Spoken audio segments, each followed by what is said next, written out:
I'd like to call to order the Committee of the Whole for Thursday evening, March 14, 2019 at 6:45 p.m. in the Frank L. Wiggin Auditorium.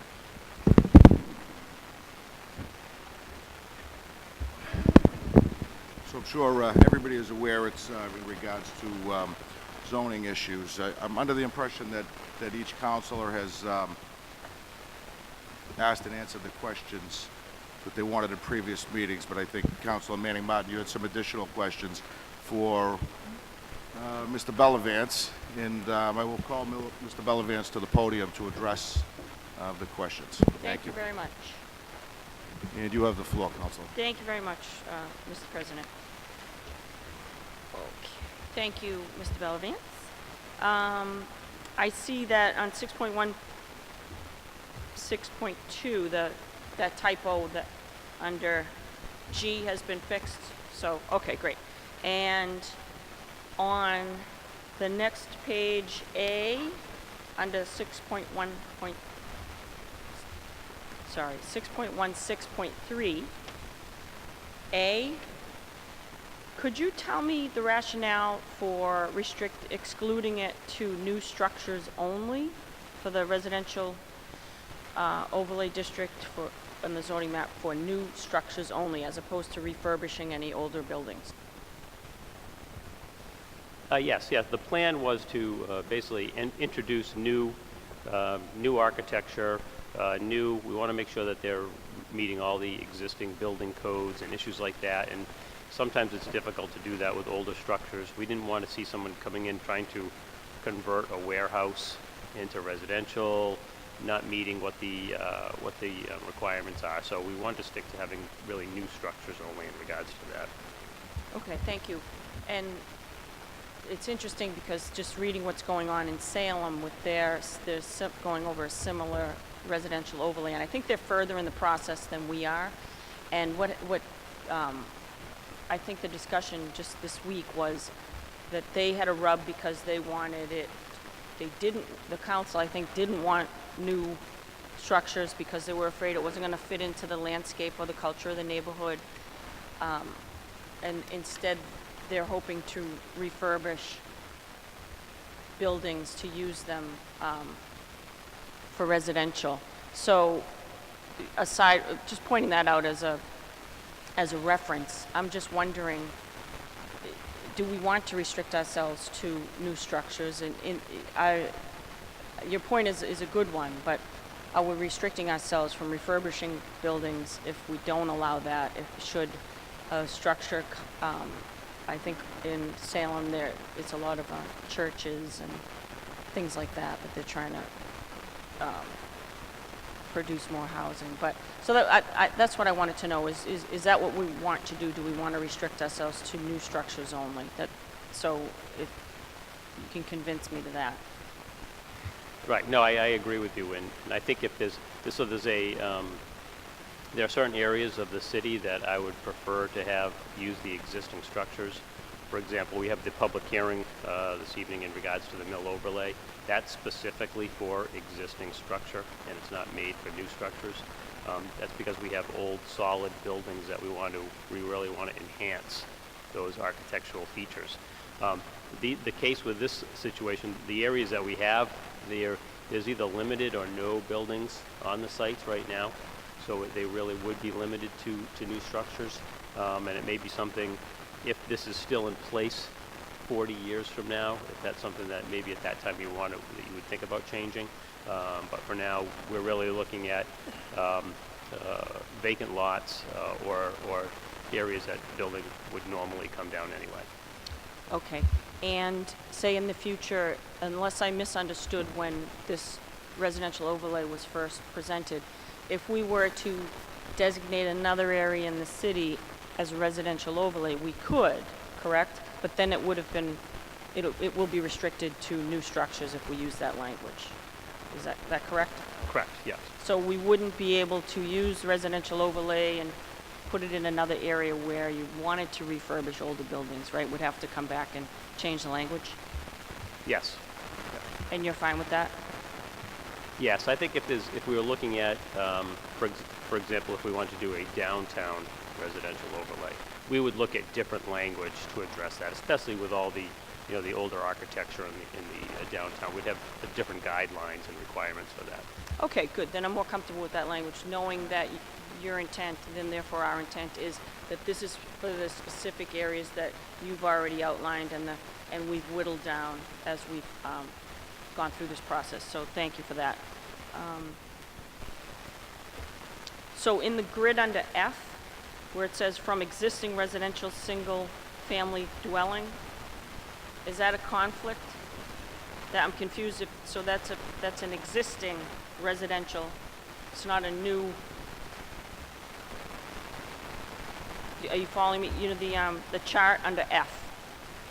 For all residential, the dimensions standards shall be as follows. And then the third from the bottom says, from all existing residential single-family dwelling. Correct. So that would be, if they're going to build a new structure, that would be the setback if there's an existing residential structure in place. We wanted to pick that out and say, if you're going to be next to existing residential, we're going to give them a further setback than if you were adjacent to another commercial area. Thank you. That's very clear now. And on G, which is probably the biggest sticking point for me thus far, that the special permit granting authority shall have the ability to waive dimensional requirements under this application in consideration for the applicant's support of public projects. So to me, that appears that the council will be taking over the role that normally goes to the ZBA, the Zoning Board of Appeals. Am I correct in reading that? So if the variance was needed due to a hardship, that usually goes to the ZBA. So unless I'm misunderstanding this, why would we want to take over the role of the ZBA? So when this was written, an example that we thought about using, for example, if maybe they didn't meet the parking requirements because we wanted to put in a bus stop, so where there was a curve that we needed to use access for. There's another area, if there's the bike path is going through that and we want to use part of their property. So when they approach the city council through a special permit process, and community development writes a memo saying, you know, we support this, but we'd like to see a bike path along that project that's, you know, part of city property. It may be something that we want to work with them where they may lose parking or they may have to adjust something. So then it ends up being a one-stop shop for the city council. So that's like an example of where we'd want to see a benefit to a public project. So the one-stop shopping would be that they would already have gone to community development or the fire department or the police department and seen that they need a variance, and that would be in their application coming before the city council when they came for the special permit for the residential work. Is that accurate? Yes, correct.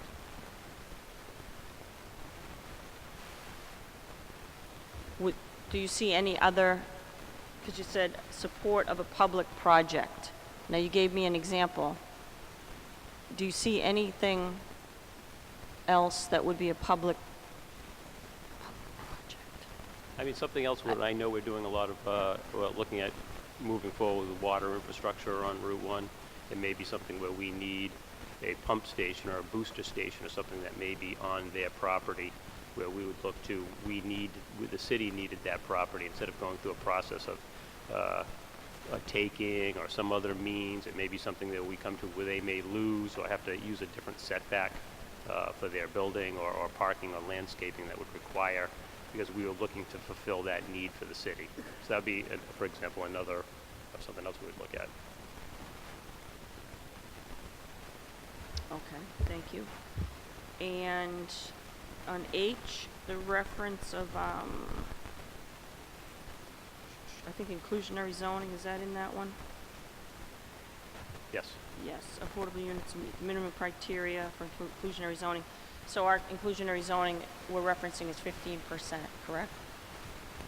Yes, so that mimics the language that's already in the existing zoning ordinance. So I'm wondering if the council, because I know when we were just very recently talking about the Walnut Street project, there was an emphasis on providing more affordable housing, so much so that there was a will for 100% of that project to be denoted as affordable housing. So I'm wondering if we want to take this opportunity to increase in these overlays from 15% to a higher percentage in effort that we can sooner meet our 10%. So I was wondering if there's appetite on the council to consider that, maybe 25% in the residential overlay to increase from 15 for inclusionary zoning. I mean, generally, we would support probably up to, say, 25%. You don't want to get into start messing around with costs of producing that, but I think 25%, I would say, would be the Oh, I agree with maximum. you. I'm not saying 65% like some communities are. I understand you have to keep the projects profitable, but I think there's an opportunity, profitable for the developer, but I think there's an opportunity for us to seize here to increase our affordable housing. So I'd like to make a motion to insert that language from 15% to 25% in the residential overlay language of this proposal. So moved. On the motion, I'll take a roll call vote. Comment? Comment on the motion, Councilor Gravel. I do believe we're allowed to discuss, right? That's why I gave you the floor. Thank you. The reason I won't support that is because most projects that are built with the 15% burden, taking them off market, and unless you're specifically building for an affordable unit like a 40B, it just puts more burden on the builder, on the developer to be able to create the project, and if it becomes unprofitable, they won't create it. I'd rather take 15% of something than 100% of nothing. So I just think that sometimes we've got to, if there was an appetite for 40B there, and they could do the entire unit as affordable. But it just seems to me to raise the limit in one area seems to me to be a little bit not only arbitrary, but it could deter the benefit that you're trying to create. Just my opinion. Any other comments on the motion? Councilor Charest. I just had one question. On that, would the maximum bedrooms still exist? Would it still only be up to 2 bedrooms, or with a affordable housing, does that come into play that it can and should be more than 2 bedrooms or so? Question. Well, through Chapter 40B comprehensive permits, you are required to have 10% of the units would be 3-bedroom, but since this is our own ordinance and we're requiring the affordability, we wouldn't need to require 3 bedrooms, so we could still remain at the 2 bedrooms. Any other questions on the motion? Roll call vote. Councilors Mitsoulas, Yes. Melville, Yes. McGinn, Yes. Rossignol, Yes. Manning Martin, Yes. Sasslaw, Yes. Charis, Yes. Gould, No. Gravel, No. Turco. Yes. Motion carries 8-2 with 1 absent.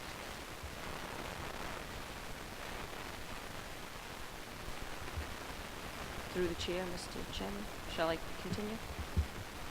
Yes, you may. You have the floor, Council. Thank you.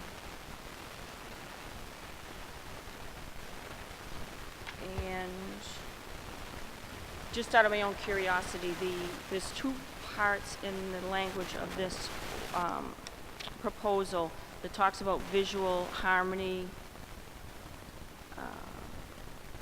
and creative design solutions, and I think that's in 6.16.4, and then also in 6.16.7, landscaping and lighting. The issue of that billboard that's there, the digital billboard, I'm just wondering what you foresee happening. Should we have residential units there, because that billboard is digital? It will be a pre-existing non-conforming use, I suppose. But what are we facing with residential units and that thing going to be glaring right into their units and bedrooms? How are we going to handle that? That's certainly a good question. I think it's something that, and when we review the design of the building, depending on how they face windows or balconies or courtyards and things like that, but we may want them to have least amount of windows to one side where that would be an issue. But it's something definitely we would discuss through the process to make sure that that what they're proposing will work out, and at least in the best interest for the people that want to live there. Right, because I do think that that existing there is an impediment for what we're trying to do here. So perhaps we can approach them all. I don't know how many years was on that lease. Maybe there's some compromise that can be done to assist with moving forward in what we're trying to do here, because I do think that that is going to be a huge problem. So that might be something that you could pursue on your end. Thank you.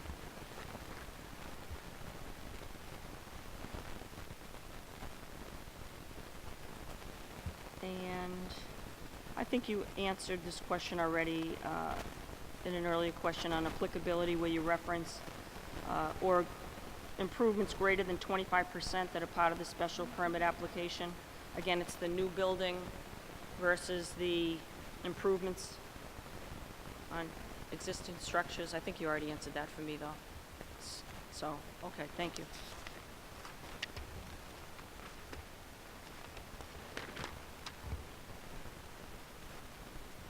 And wrapping it up, 6.16.4.9. Could you explain to me, this is again, it appears to me, and I may be misunderstanding it, that the special permit granting authority is referenced in this section to be taking on duties that we generally don't do, much like with, had you already explained with the ZBA issue that I had, specifically like under requirements number 3, the value of the improvement or fee in lieu of improvement shall be computed based on the capital needs of the district as they relate to the number of residential units as determined by the special permit granting authority. Is that, do we involve ourselves to that degree anywhere else? That the council determines a value of improvement or a fee in lieu of services? Do we do that, or is that done by another board or another division? So typically that would be handled, for example, by engineering department. If there's a cost to the water infrastructure, the number of units pertaining to pressure, it's something that we want to work with where it may not be applicable in that area, but we would not want something where it's like, hey, great, it's not applicable here, so we're just going to not have those costs associated with the project. So it's something to allow us to review. For example, a project comes 5 years from now and our water infrastructure is already in place. And maybe they waited a year or two before to make sure it's done. Then they came in and said, well, we fit with all the needs, but it's something that we really want to tie into. You know, that overall cost is for the whole area. We want to make sure that is something that we review and look at, especially with the new water lines going in and anything impacts it would have on the sewer as well. Generally what they would be producing in regards to that, and in regards to our SCSD costs and things like that. So the recommendations and the advice would come from the experts to us. We're not going to make those determinations because we're not the experts in that regard by any stretch of the imagination. So that's my concern. It just reads that way, but that's not the case. Correct. This is basically to demonstrate or at least show people that are interested in pursuing this special permit. We're putting it out there to say you need to work with most likely engineering to come up with costs associated with any improvements, especially if the city needs to make improvements as well. Those are all my questions. I thank my colleagues for their support and the extra time to review that, and I thank you very much, Kurt. Are there any other councilors with questions? Councilor Sasslaw.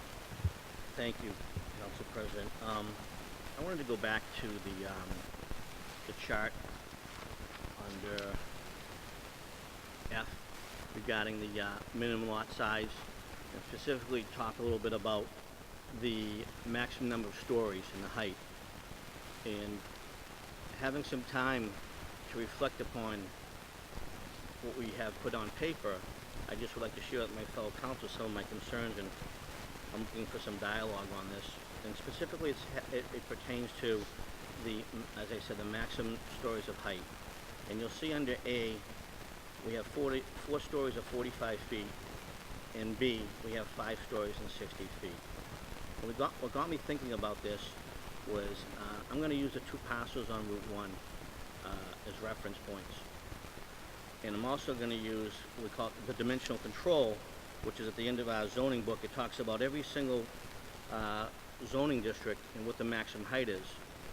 And when you take a look at it on page 149, most of the heights that we allow, 30, 40, in the central business district, we do go 4 stories or 50 feet. The only outliers above 60 feet, and this is what got me thinking, was there was continuing care retirement community. They could go up to 85 feet, and the minimum lot dimension was 25 acres, which is nowhere near the 160,000 minimum lot size that Kurt has put in that. Just to frame it, that's 3.65 acres. 3.65 acres is what 160,000 square feet is. Correct? Correct? Okay. So, so the next closest thing to that was in the DDD, we allow for 72 feet as the maximum height and 6 stories on 2 acres. So as I said, most of these are all 30, 40 feet. And if you use latitudes as a reference, latitudes was given a variance. Latitudes stands at 72 feet tall. And they were given a variance to go above 40 feet. Because in the BR, it's 40 feet is the maximum height. And as you all know, it's a pretty large building. And so we look at that piece of property in the back, and I'll reference both pieces of property. The piece of property in the back is 3.73 acres. So it's barely bigger than 3.65 acres. The mobile home lot right up the street that we have included is 3 acres. So they fall short. So my concern is hearing from some of the neighbors and the abutters, when you start to build a 60-foot building, tall building, just like when we dealt with the billboards, there's shading issues, there's quality of life issues.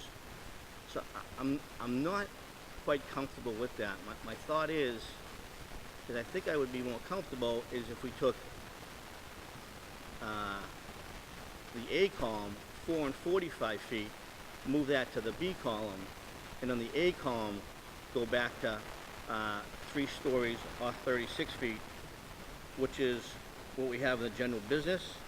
We have the GBD. So I'm not trying to add more numbers. I'm actually trying to make it a little bit more congruent or the same with the other heights that we have across the city. Because the last thing I think we want to do in the world is, put a building that's just going to really, it's closer to neighbors, it's closer to residential areas, it's not right on Route 1, that can affect the quality of life of some other residents in the city. So I just wanted to share some of that research I did, and as I said, I'm open to discussion and thoughts from my fellow councils, and if community development, Kurt, would like to comment on it, obviously as well. Sure, thank you. I'll just comment on what you had mentioned. I know along Route 1, and one of the other councils had asked me about that a month or so ago about what some of the larger buildings are. So the hotels, which I believe there's at least 3 of them on Route 1 in the general vicinity, they're 6 stories. I don't know exactly the height of those. The DDD goes up to 72 feet or 6 stories, and they're located in the DDD. Brooksby, as you mentioned, they're 85 feet. They go up to 7 stories for some of the buildings.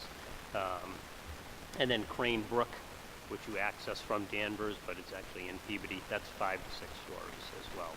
Again, that's set back. Excuse me. So basically, if you're looking at a new structure, you're looking at anywhere between 10 and 12 feet per floor. So that's where those numbers came. If you're going to do a 4-story building, it would be roughly 45 feet, or a 5-story would be about roughly 60 feet. And as Councilor Sasslaw did mention, the one behind Latitude would qualify for the column B, as would the, if there was a proposal up at the mall, those would qualify under category B. But the other lots we have identified under the residential overlay would all be under column 1. That just gives you some kind of background information in regards to that.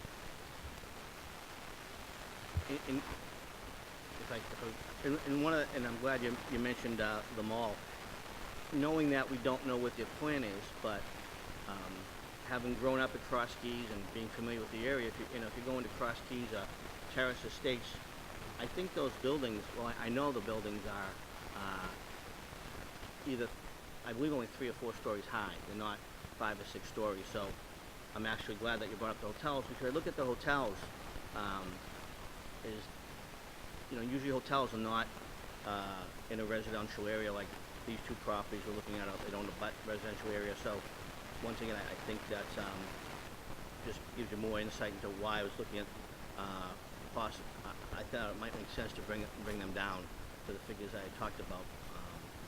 But I did take into account the North Shore Shopping Center, and as I said, even the apartment complexes that abut them on both sides, I do not believe are in the 60 and 70 foot. I don't know that growing up at Cross Keys, those buildings are all 3-story apartment buildings.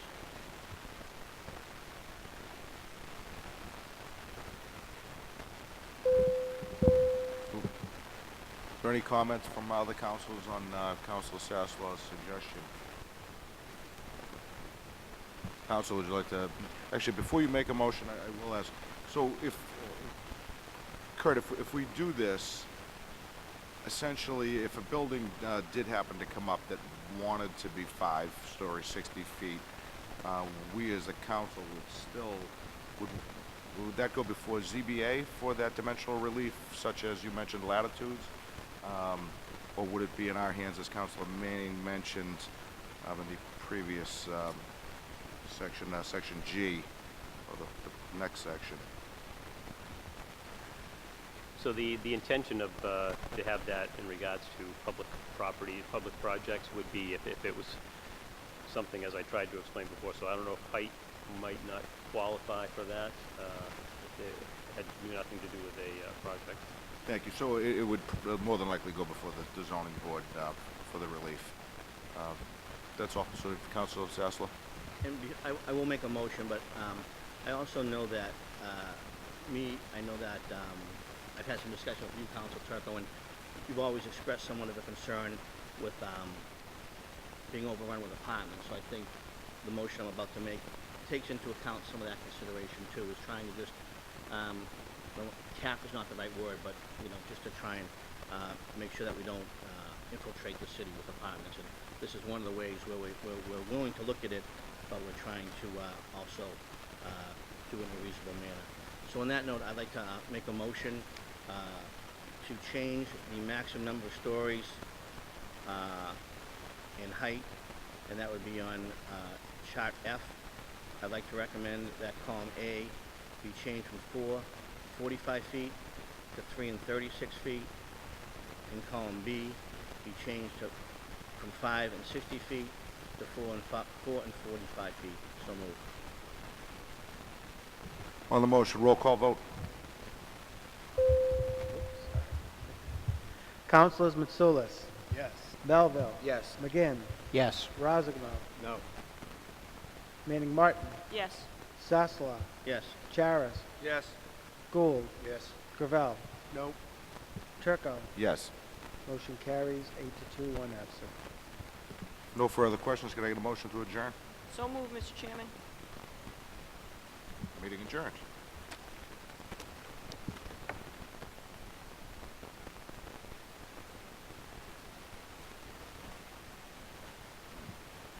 Councilman McGinn, can you hold the question till the regular meeting, and I'll give you that floor immediately. I was a little too quick on the trigger, and I can wait till 14 minutes. I'll give you the floor first. Thank you.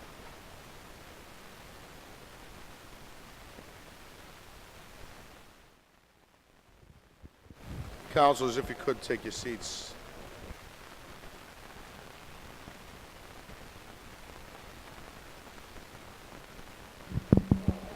I'd like to call to order the meeting of the Peabody City Council for Thursday evening, March 14th, 7:30 p.m. at the Frank L. Wiggin Auditorium. This meeting is being televised live on Cable Channel 9, is being taped by Peabody Access TV, and is also being recorded by our City Council stenographer.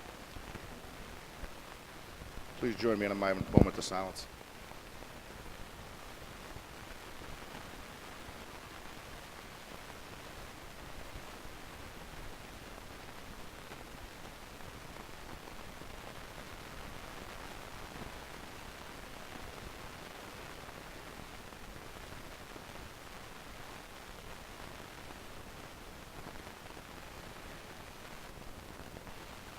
All in favor? Any opposed to vote?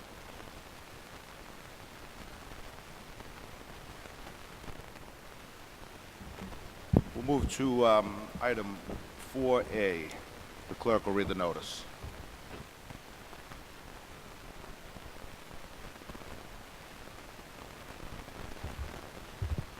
Notice is hereby given that the City Council of the City of Peabody will conduct a public hearing on Thursday evening, March 14, 2019, at 7:30 p.m. in the Frank L. Wiggin Auditorium, City Hall, 24 Lowell Street, Peabody, Mass. On the application from Susan Jacobson, DBA The Mod House, 249 West 5th Street, Boston, Mass. For a junk dealer license at 58 Pulaski Street, Peabody, Mass. Is filed in accordance with Section 24 of the Peabody City Code.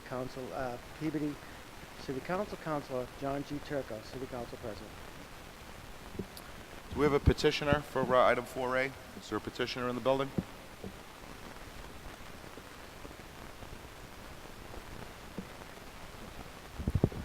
Thank you. We're working on the sound system as we speak. I understand. Could you please state your name and address for the record?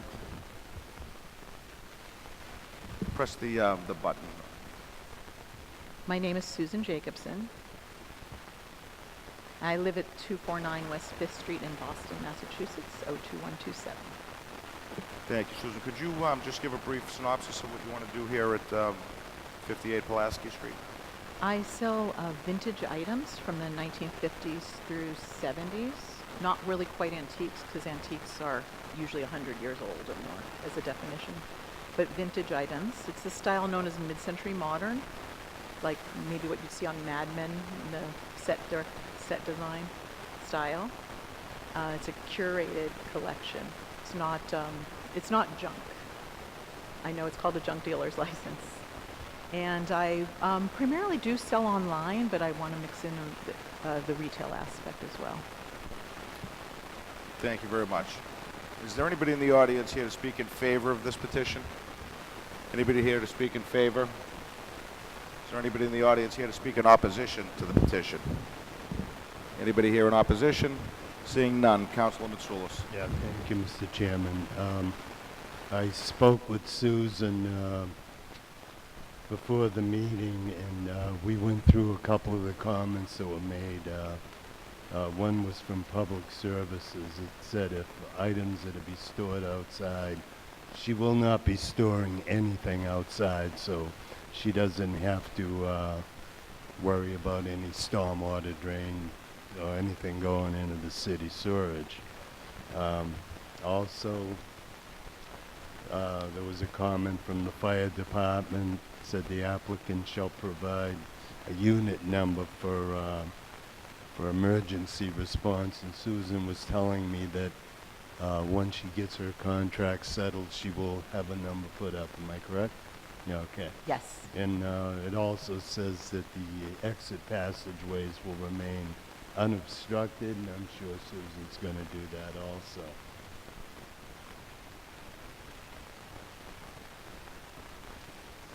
And we got a comment from our Conservation Commission. It said if there's going to be any inside work done, it doesn't require Concom's approval, but if any outside work is to be done, that's jurisdictional, and she is not going to be doing anything. Am I correct? Anything outside? That's correct. Okay. What she's doing is pretty self-explanatory, councilors. If you have any questions, I plan to support this. I don't see anything wrong with it. I'll open it up to the council. So moved. Council McGinn. Thank you, Mr. President. We have a number of late communications here from the Health Department. One pertains to this matter, so under suspension of the rules, move to receive the late communications from the Health Department and refer to item 4A, 4B, 4C, 4D, 4E, and 4F accordingly. So moved. All in favor, any opposed? It's a vote. Councilor Gould. Thank you, Mr. President. Appreciate it. Hi, Susan. How you doing? Welcome. This is your opportunity to tell us all and to tell the audience watching what you're going to do with your business. Could you, 30 seconds, tell us what it's all about, please? Well, I sell vintage items from the 50s, 60s, and 70s. It's called it's mid-century modern design. It's art, it's furniture, it's anything you can think of for the home that is from that era. It's all nice things, not junk. It's hand-selected and curated. It's many like known designers, and it's just nice things from the home if you're into that era of mid-century. Well, this Pulaski Street is really becoming the center of antique and vintage material, so I wish you well. Thank you very much. I think you're onto something. Thank you. Councilor Gravel. I was just thinking, I guess Dino, myself, we're all qualified as vintage. Me too. I wish you luck. Thank you. No further comment, Councilor Mitsoulas. Yeah, motion to close the public hearing, Mr. Chairman. All in favor, any opposed? The vote. Councilor Mitsoulas. Yeah, thank you, Mr. Chairman. I'd like to make a motion to approve junk dealer's license for Susan Jacobson doing business as the Mod Haas at 58 Pulaski Street. So moved, Mr. Chairman. On the motion, roll call vote.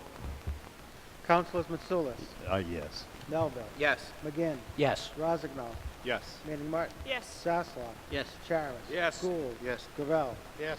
Turco. Yes. Motion carries 10 to nothing, one absent. Thank you very much. Congratulations. We'll move to item 4B on the agenda. The clerk will read the notice.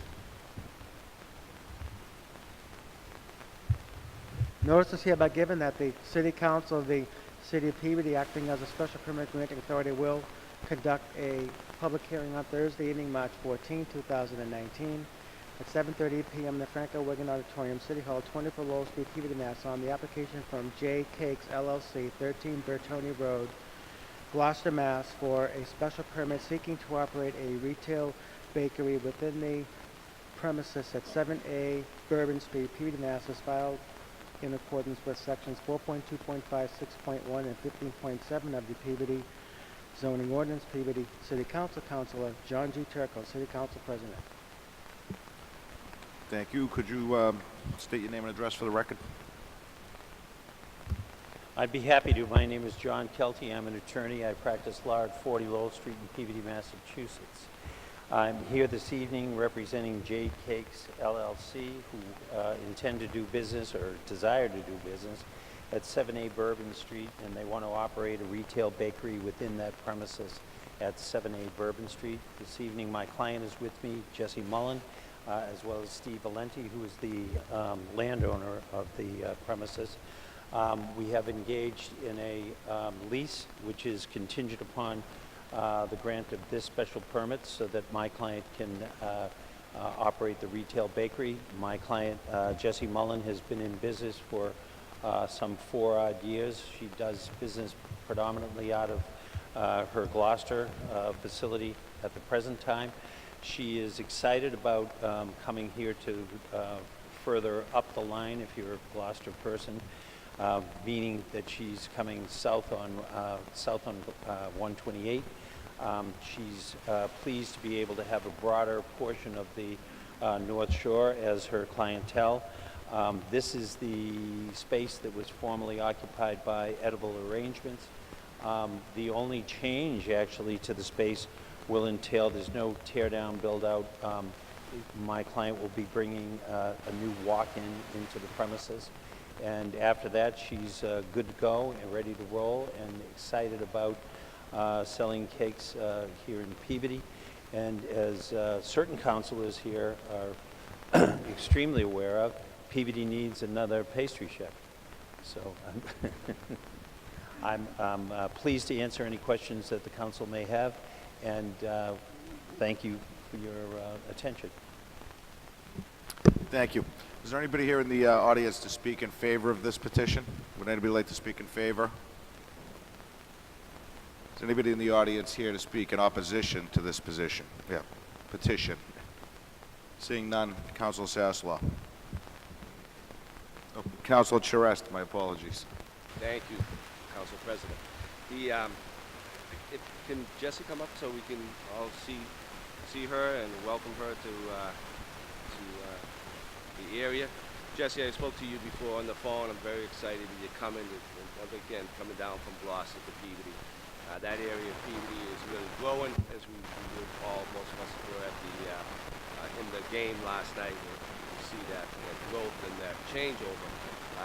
Being in the business, I understand all the late hours and the hard work it puts into it. So, and you've been doing it for 4 years, so you're already experienced to it. There is no other changes except for the walk-in, which is going to be interior, so there's no apparatus that's going to be sticking out of the back of the wall or side of the wall. This is former space, as the councilor said, was used by Edible Arrangements, which probably had more outgoing deliveries than you were having. Am I correct? Understanding of that? I would imagine. Yeah, well, hopefully we'll have more deliveries. Right. You know, I certainly support this, and I'm going to support the motion. Welcome you, and again, it's another opportunity for people to get some delicious desserts. You know, go fat, go clean. You know. Thank you. Comments from other councilors? I'll just say one day you guys are going to have to explain to me that whole split on Bourbon Street, because every time I think I have it, I don't. But seeing no comments, Councilor Charest. Real easy. Keep it right.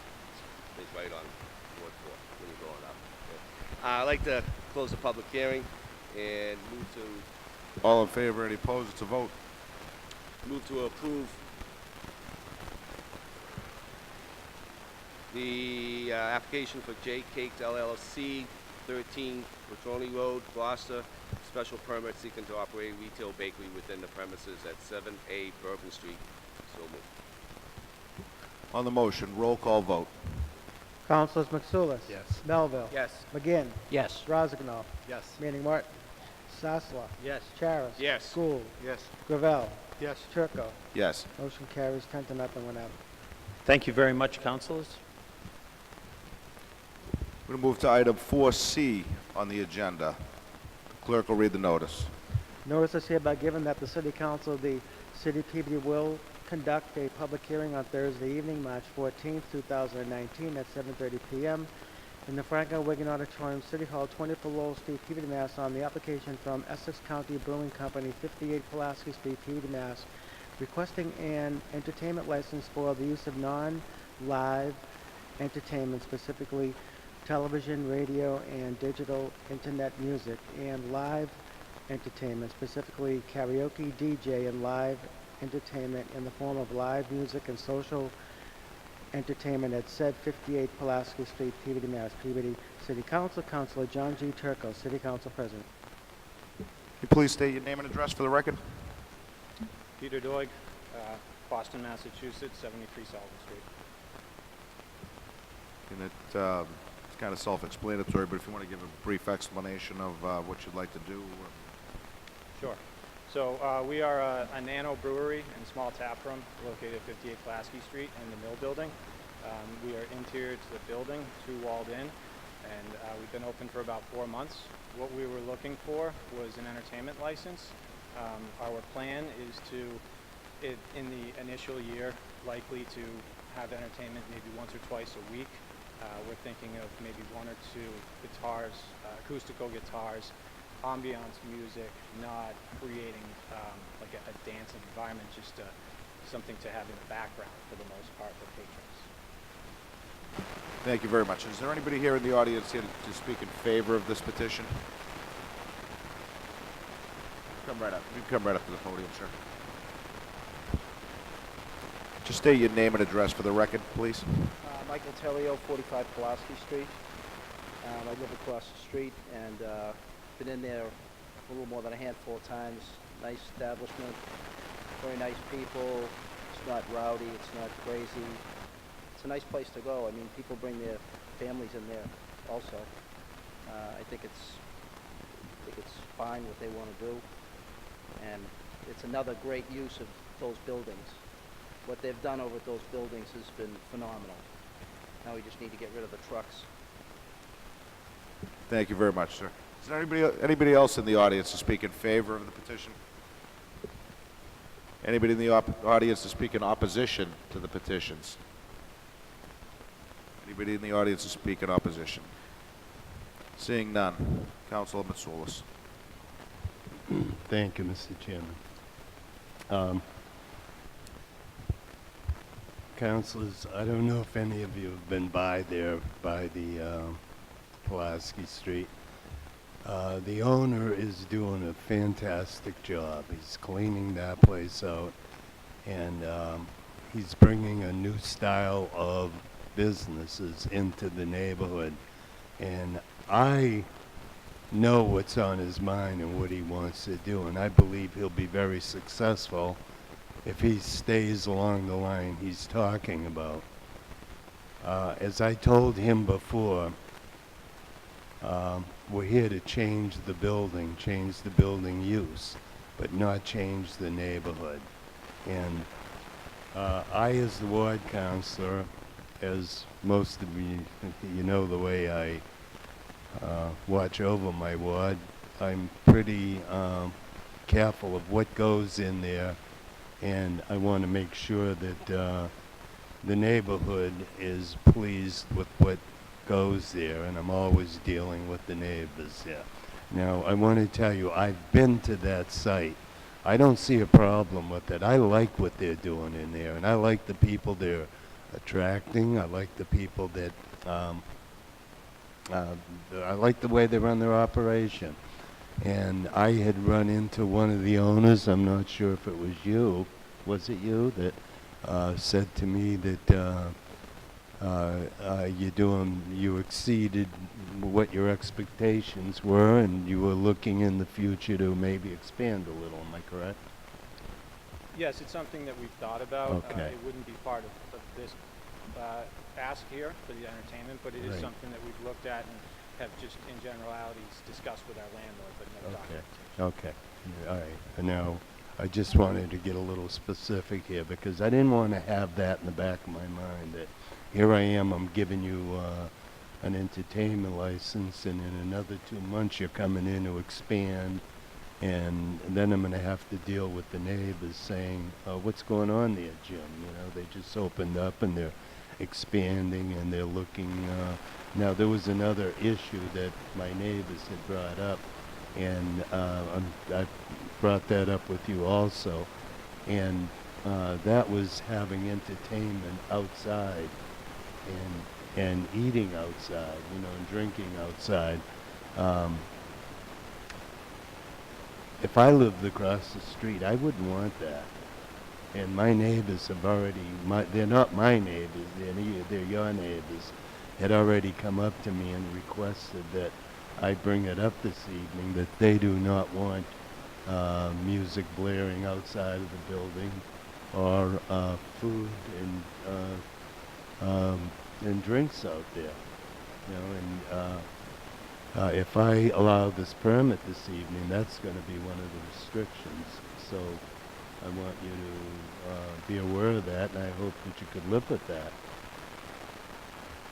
Yes, so as of now, we don't have any commitment or plans to move or expand the business. We, of course, hope that business continues to improve and maybe expansion would come down the road, but we will of course bring it to this committee and discuss it at that Right. time. Right.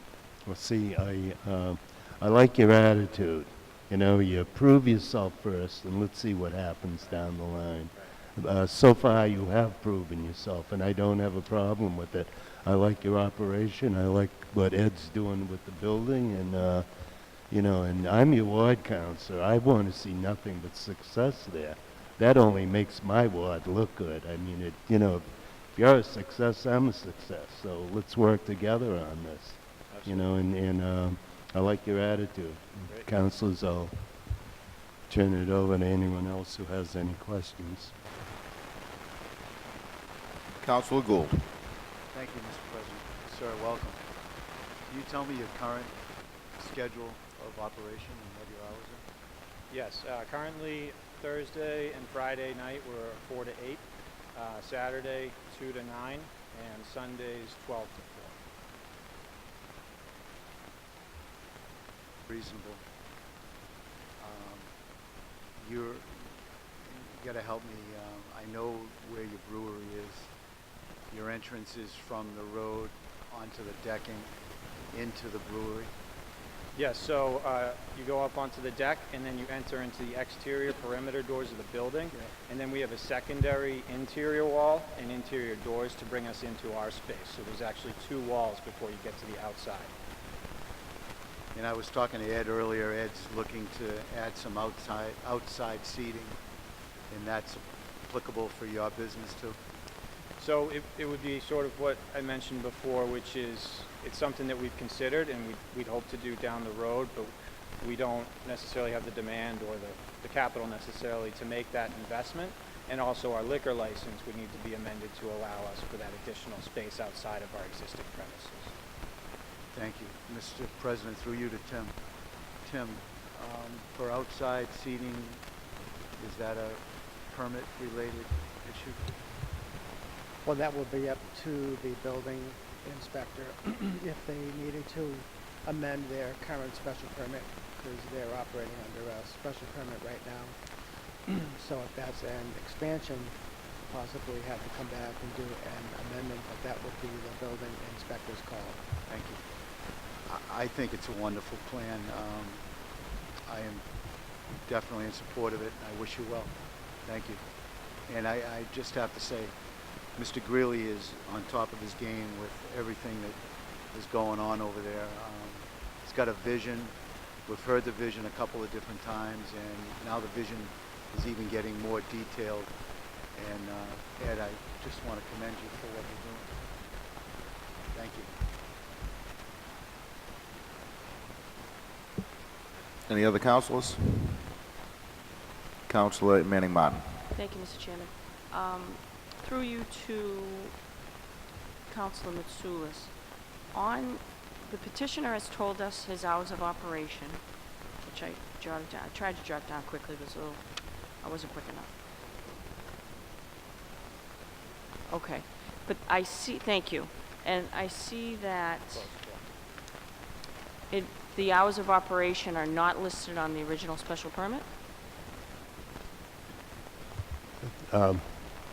I did not list him on the original special permit because he was only opening 4 hours a day, and I took him at his word. Okay, very good. Okay, But it would be But my we- wish that we do get some hours of operation on Yeah, the we special will. permit That as we will. amended, because if you also look at the application for the live entertainment, they don't match those hours at all. They're completely Right. different. They're Monday through Saturday, 8 a.m. to 11 p.m., and Sunday, 10 a.m. to 11 p.m.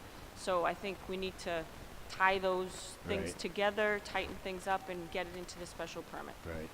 Thank you, Mr. Chairman. Okay.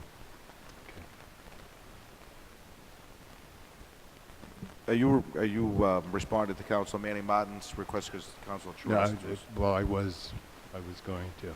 Okay, go right ahead. You have Yeah. the floor, Councilor Mitsoulas. Give me those hours again that you. So right now it's Thursday 4 to 8, Right, Friday 4 to 8, right. Saturday 2 to 9, and Sunday noon to 4. Council Matsoulis, I think you have a resident that would like to approach the podium. Because the sound is off, I will give her the opportunity if she'd like to speak.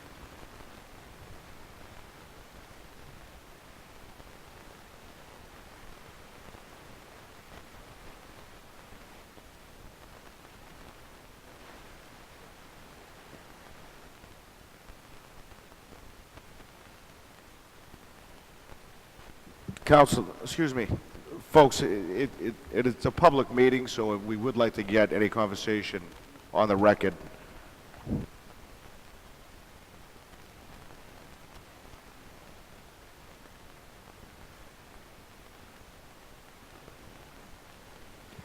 Thank you. Maybe you could just press the button and state your name and address for the record. Kathy Wells, 22 Westview Circle. I've been to their brewery many times, and they're great guys, and I'm all for them. But when they came 6 months ago, the hours were 4 to 8, Friday night, 4 to 8, Saturday night. I'm okay with the Thursday early hours, but Sundays I'm out in my yard. It's my quiet day, and we had agreed at that point that they were not going to have Sunday hours, and I kind of hold to that. I remember you saying you like to be home to watch the Pats games, so there would be nothing going on Sundays. So I feel like I don't want to see a total switch up 6 months later. I think we should keep those Sundays closed, and Thursdays I'm fine. I don't care about Thursdays. As long as it doesn't get to be late at night.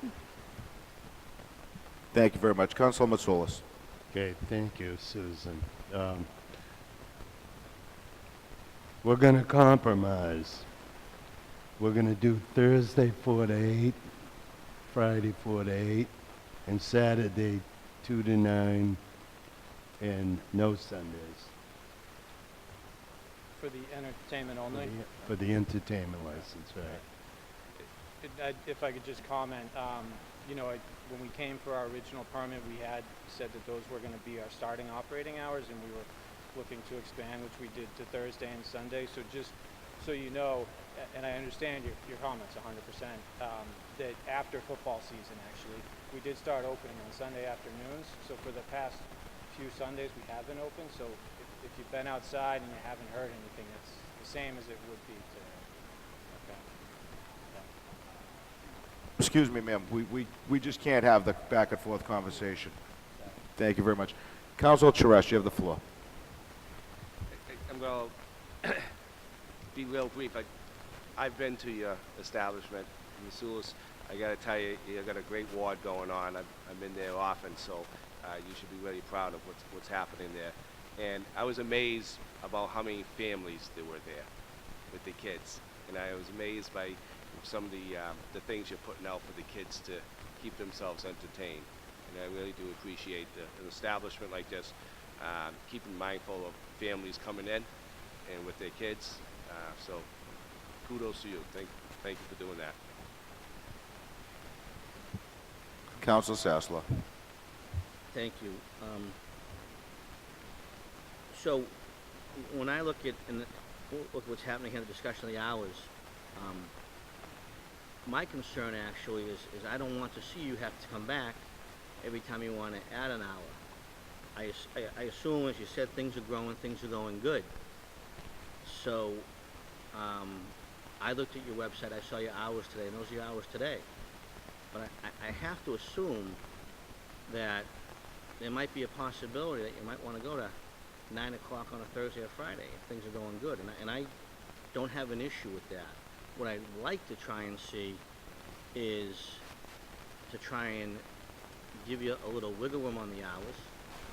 You have an issue with the neighbors here right now. We've left it open. I do have some questions about the entertainment, the way it was written.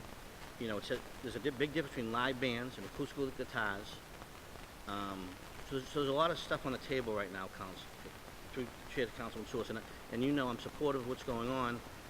This issue of Sunday has just come up. It seems to be an issue. There's a little turbulence right now, and I don't know if it makes sense to continue this and try and have a dialogue, or if you want to hammer it out right now, we can, but I want to give them the room to expand, but I also have some questions with some of the entertainment stuff. So as I said, there's a lot of issues on the table here right now. I don't know if it makes sense to try and maybe pull it back and have, continue it, maybe, have some dialogue. I'd like to be, I have some, you know, if you want to hear some of my, like I said, basically, I don't mind expanding the hours a little bit. I want to see him be able to have a little bit of wiggle room. I want to see the Sunday address, whether it be Sundays, not Sundays, footballs, whatever. But there seems to be a lot going on here right now, and I'm not so sure it's appropriate. We can do it publicly, however you want to do it. I'm going to throw it back to you, Councilman Soulis. Yeah, thank you, Council. Thank you. Council Matsoulis. Yeah, Joel, I agree with you. This was not expected. I was expecting the applicant to come in and just this be a pretty simple issue. I've got 3 people that came and opposed this, so I won't say opposed it. They have concerns, and normally I will have a neighborhood meeting before I bring anybody before this council, but this was not expected. So when they showed up, they blindsided me also. So I don't have the answers they're looking for, but this is something I believe can be worked out, and I think this can be worked out in 10 minutes if I can go in the back room there and straighten that out. How's that sound? Okay. Mr. Chairman, if we could continue this meeting here for this evening, just come back in a few minutes, and I'm sure we'll have the right answers here. Council, I'd be more than willing to give you a 10-minute recess, but before I do that, I'd like to address all the concerns of the council members so that if there are any other issues that you need to address. Council McGinn. Thank you, Mr. President, and through you to Councilman Matsoulis, perhaps this will be helpful. Just procedurally, if everybody wants to look at the actual application, look at the top of the application, the way entertainment licenses work in PVD there, you come to the council for 6-day licenses. The Sunday licenses are actually through the mayor's office. So I know this application has Sunday hours on it, but that's technically not correct. Technically, this application should be for, as it says on the top, application for entertainment license, 6-day license, Monday through Saturday. This application does not include Sunday entertainment. So there is an avenue to deal with Sunday entertainment, but it's not through this application. So just a point of information, Mr. President and Councilman Matsoulis. Thank you. Thank you. Council, do you still need that 10 minutes with that information? 10-minute recess.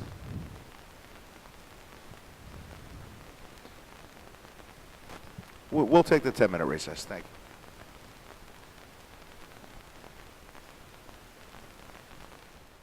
you. Councilors, if we could call the meeting back to order, I would appreciate it. Please take your seats.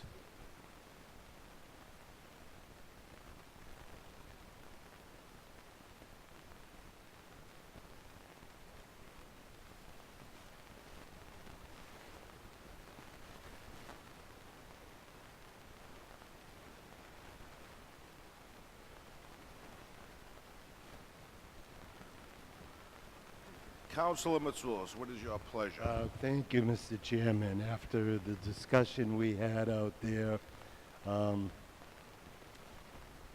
what he asked for originally is what we agreed on. From Thursday and Friday, 4 to 8, Saturday, 2 to 8, and Sunday, 12 to 4. 12 to 4. That's what we agreed on. Any further comments from councilors? Council Manning Martin. Yes, just for clarification, I know this is our term and it's on our, Kurt's laughing, it's on our license, but the language used isn't in our definitions. So if through you, Mr. Chairman, if Kurt could address would like to narrow down what social entertainment is, if you could, Mr. Bellavance. it's our term, however, it's not in our definitions anywhere, so, and this petitioner is using our term appropriately, but if you ask anyone what social entertainment is, you're gonna get a whole plethora of examples. So if we could just nail that down, I'd appreciate it. Mr. Bellavance. Thank you.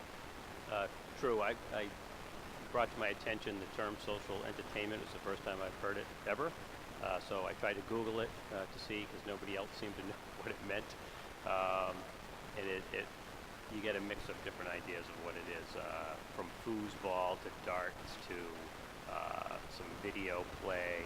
So I wasn't quite sure how that fell under that, if it's something that is one of those items that is just coming to the surface now and doesn't qualify under video, or doesn't qualify under music or something. So it was one of those terms that just was kind of broad to cover any new type of technology. I'm guessing I wasn't quite sure exactly what it was.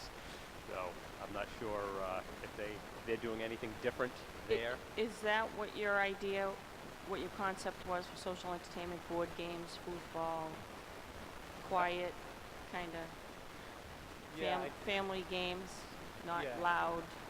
Yeah, I suppose, we probably had a slightly different definition, but similar to what Kurt said. Well, what is yours? Let's. It What do you would plan be- to do? No, it would be similar to that. So we were kind of thinking of it as what is the overall intent of the entertainment, which is ambiance, families, just trying to convey that we weren't looking to create some kind of nightclub or music hall.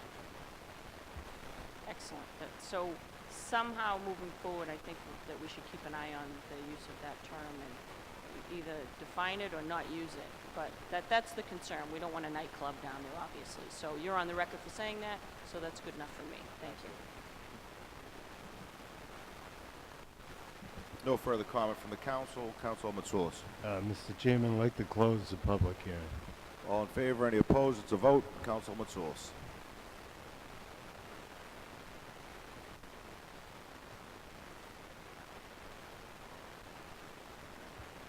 Mr. Chairman, I'd like to move approval for an entertainment license new for Essex County Brewing Company, 58 Pulaski Street, for the use of non-live entertainment, specifically television, radio, digital, internet music, and live entertainment, specifically karaoke, DJ, live entertainment in the form of live music and social entertainment.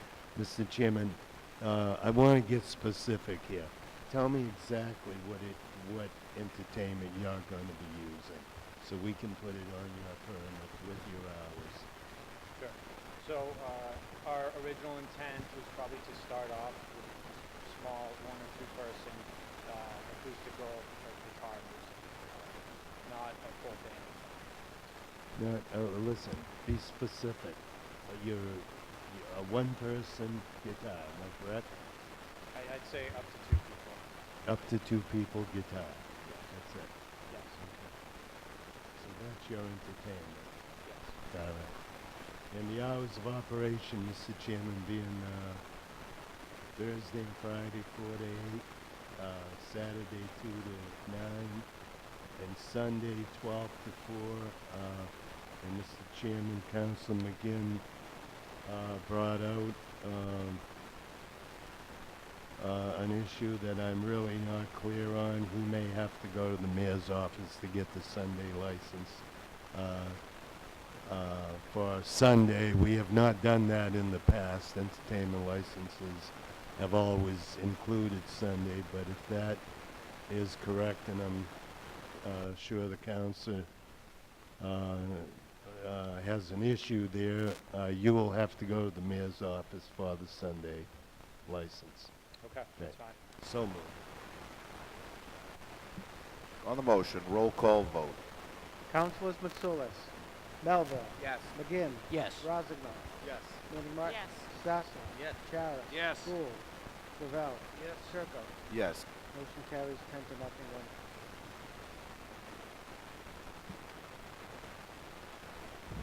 Move to item 4D on the agenda. The clerk will read the notice. Notice is hereby given that the City Council of the City PD will conduct a public hearing on Thursday evening, March 14, 2019 at 7:30 p.m. in the Franco Wiggin Auditorium, City Hall, 24 Lowell Street, Peabody, Mass. In accordance with the provisions of Chapter 48, Section 5 of the Massachusetts General Laws, to consider amending the zoning ordinance of the City of Peabody as follows. Be it ordained by the City Council of the City of Peabody that the zoning ordinance of the City of Peabody entitled Zoning Ordinance 2011 and amended through June 28, 2018 is hereby further amended as follows. Section 1 by amending Section 6 entitled Special Regulations as follows by adding a new Section 6.15 entitled Mill Overlay District as follows. 6.15 Purpose, 6.15.1 Establishment, 6.15.2 Boundaries, 6.15.3 Applicability and Relationship to Underlying Zoning, 6.15.4 Permitted Uses, 6.15.4.1 The following uses shall be permitted by right in the Mill Overlay District, 6.15.4.2 The following uses shall be permitted by special permit in the Mill Overlay District, 6.15.5 Parking, landscaping, facade signs, and pedestrian accommodation. 6.15.6 Noise. 6.15.7 Relationship to underlying zoning. 6.15.8 Waivers. Copy of the proposed MOD zoning amendment are available for public viewing at the City Clerk's Office or Office of Community Development and Planning at City Hall, 24 Lowell Street, Peabody, Mass., or posted on the City Peabody website at www.peabody-ma.gov. Section 2, that the zoning map of the City of Peabody entitled City of Peabody Zoning Map adopted April 28, 2011 as amended is hereby further amended as follows. To include within the Mill Overlay District Assessors Map 53 Parcel 47 and numbered 58 Pulaski Street. Section 3, all ordinances or parts of ordinances inconsistent herewith are hereby repealed. Section 4, this ordinance shall take effect as provided by law. Peabody City Council. Councilor John G. Turco, City Council President. Can I get a motion from somebody to receive item 8G and refer to this special permit? All in favor, any opposed? It's a vote. Mr. Bellavance, I'd like to address the council before I open it up to the council members. Go right ahead. Thank you, Council President. Kurt Bellavance, Community Development Director for the City of Peabody, also 25-year resident of the City of Peabody. The project or the zoning proposal we have before you this evening is the Mill Overlay District.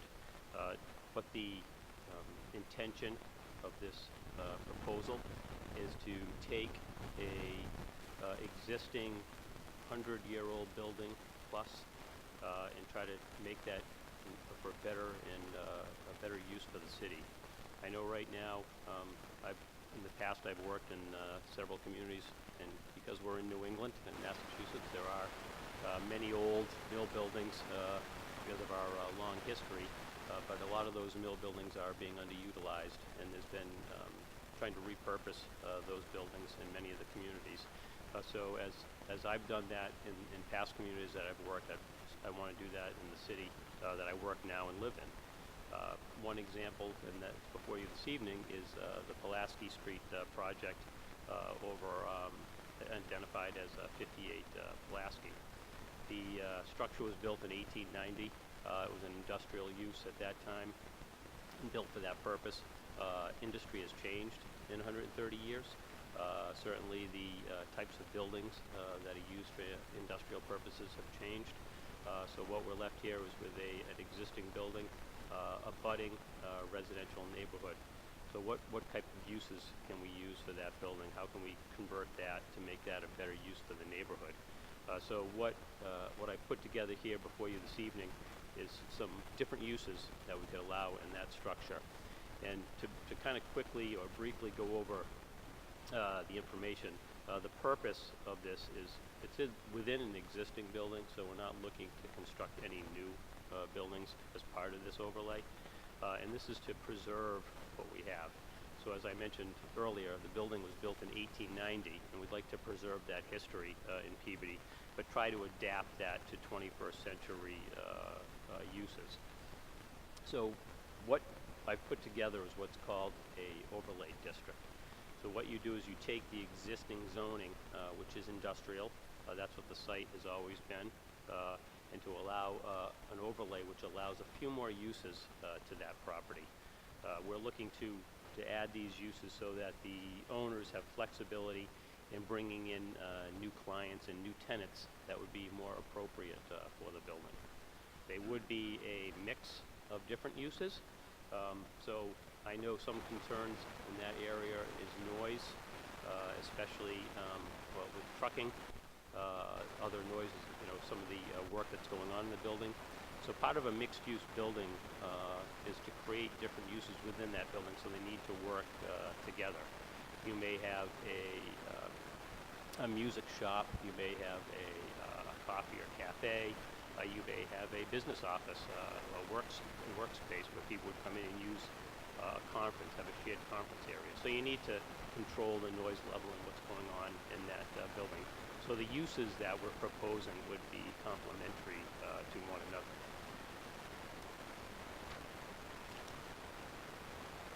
So the typical uses now under the industrial allows for trucking terminals, it allows for manufacturing, it allows for warehouse storage, those types of uses.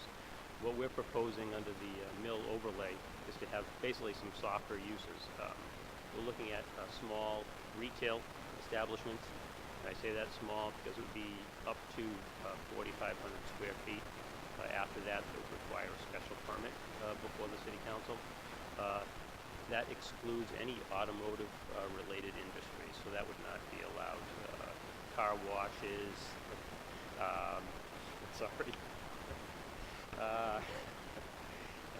mechanic shops, car sales, etc. Bakery type of retail, so we had before us the cake lady.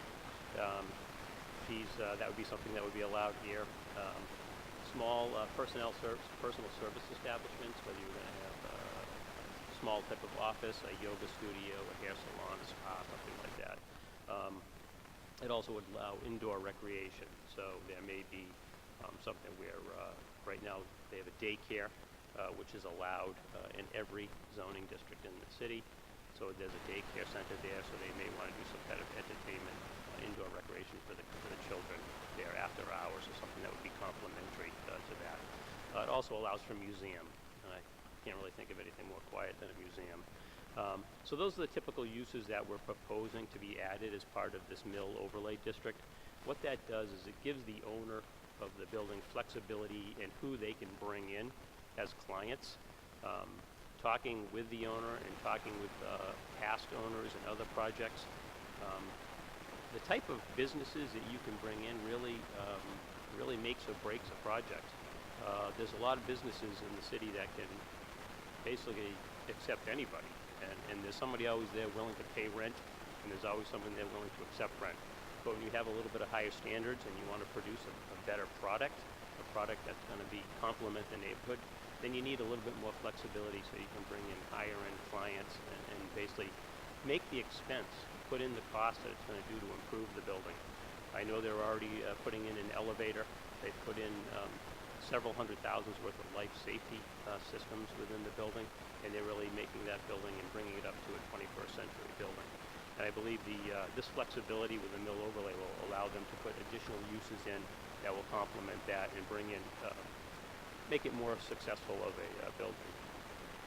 But the caveat to all of that and allowing them to bring in these uses is that we put in additional restrictions to them.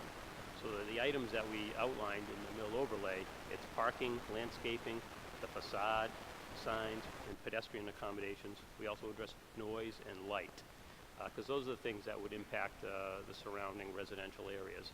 Those are the things that basically is opposite of what industrial improvements could do to that site.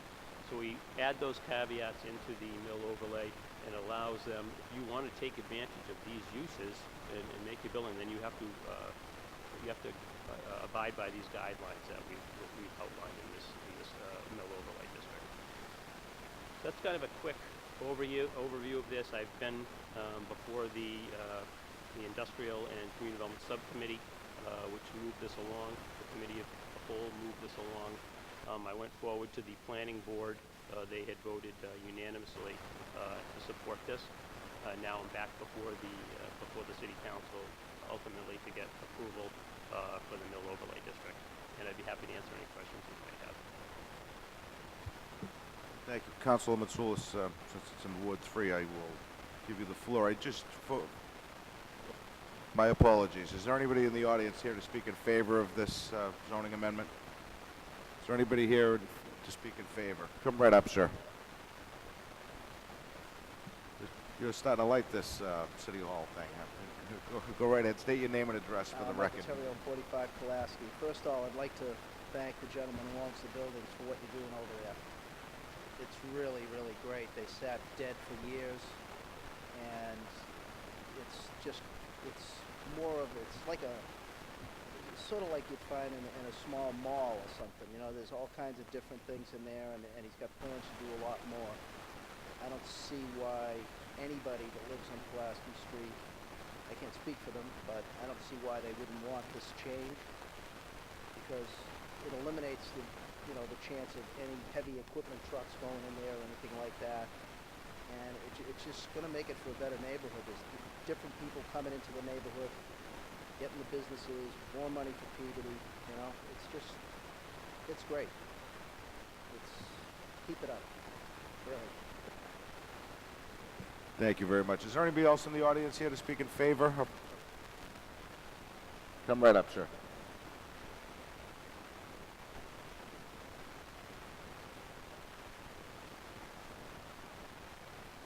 Hi, my name is Alex Martins. I live at 49 Callioga Street, and I've been the property manager at one of the buildings at the park for 32 years. I remember that building when it was an old building and dark and cold when I went in there.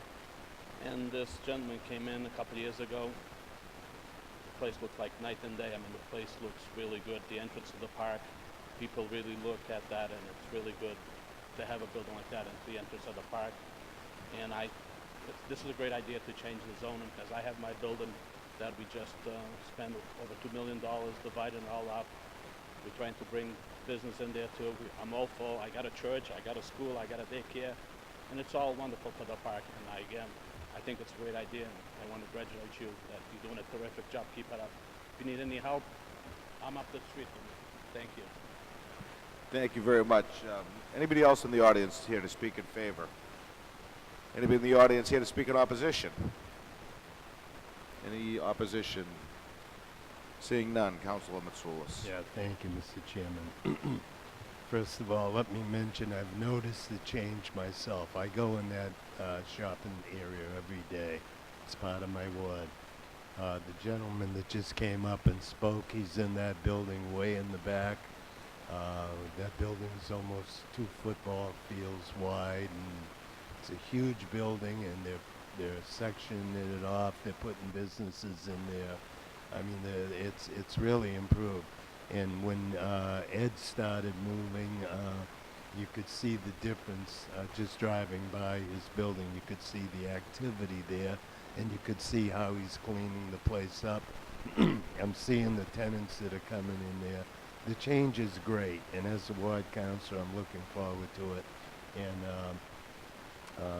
I'll be there to assist each and every one of you in any way I can. I want to congratulate Kurt for the work he's put into it, because it was pretty time consuming, and he did one hell of a job. He left nothing out. And Tom Gould with his committee, congratulations. I saw the work you guys put into that too. And Tom, you should be the one speaking here. Your committee's the one that brought this whole thing forward. So let me turn it over to you if you have anything to say. No, this is you, Jim. Kurt drove the engine and made it all happen, so thank you. Good, great job. Thank you. Well, you guys worked as a team. Great job. Counselor, if I could, I just wanted to remind everybody that the planning board recommendation recommended to add residential to that. And I know we had already thoroughly discussed it. I just Right. wanted to make sure Counselor Matsoulis was different, was aware that the recommendation was different than what we're actually voting on. If anybody would like to discuss the recommendation from the planning board, it is here for discussion. Say that again. What was that? The planning board, Right.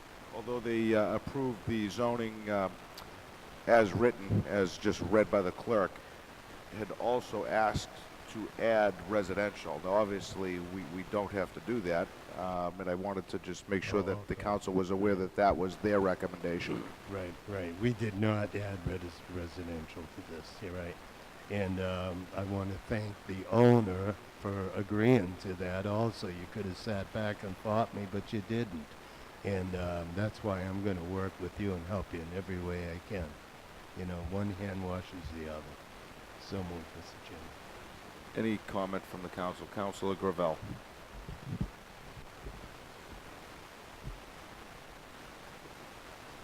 First of all, I want to say, from the previous meeting to now, be consistent. I agree with the planning board, and but in the spirit of getting, you know, I always believe you crawl, you walk, you run, and if this gets us to crawl, not having the residential component, then I'm going to support it without the residential component. I think we fear things we don't know.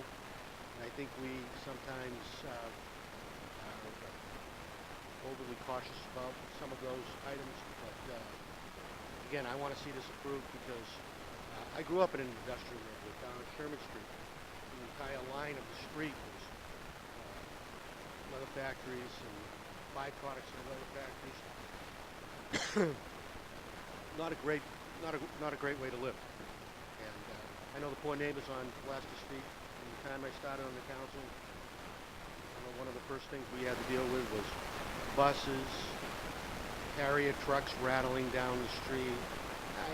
I empathize with them in that regard because that zoning district put restrictions against anything else going in there. And I could not be more thrilled than we're taking this first step to move this thing to something that is more conducive to what the neighbors want and what the neighbors will be happy with, as well as what the city wants.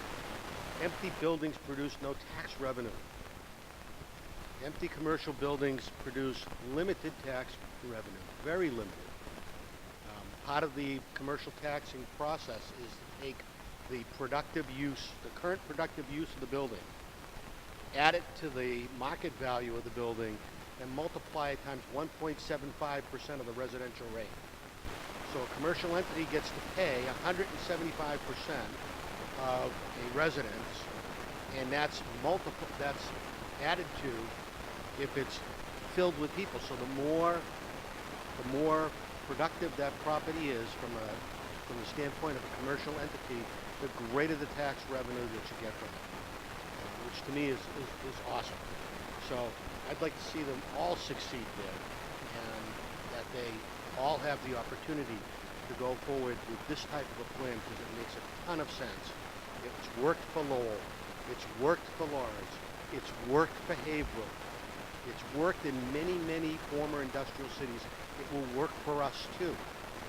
And we just got to give it a chance to blossom and bloom. And I think we can do that. Again, love to see the residential there someday, but in the spirit of trying to get this thing to move forward, I am 100% on board without the residential, and I'm glad that it's in place. Thank you.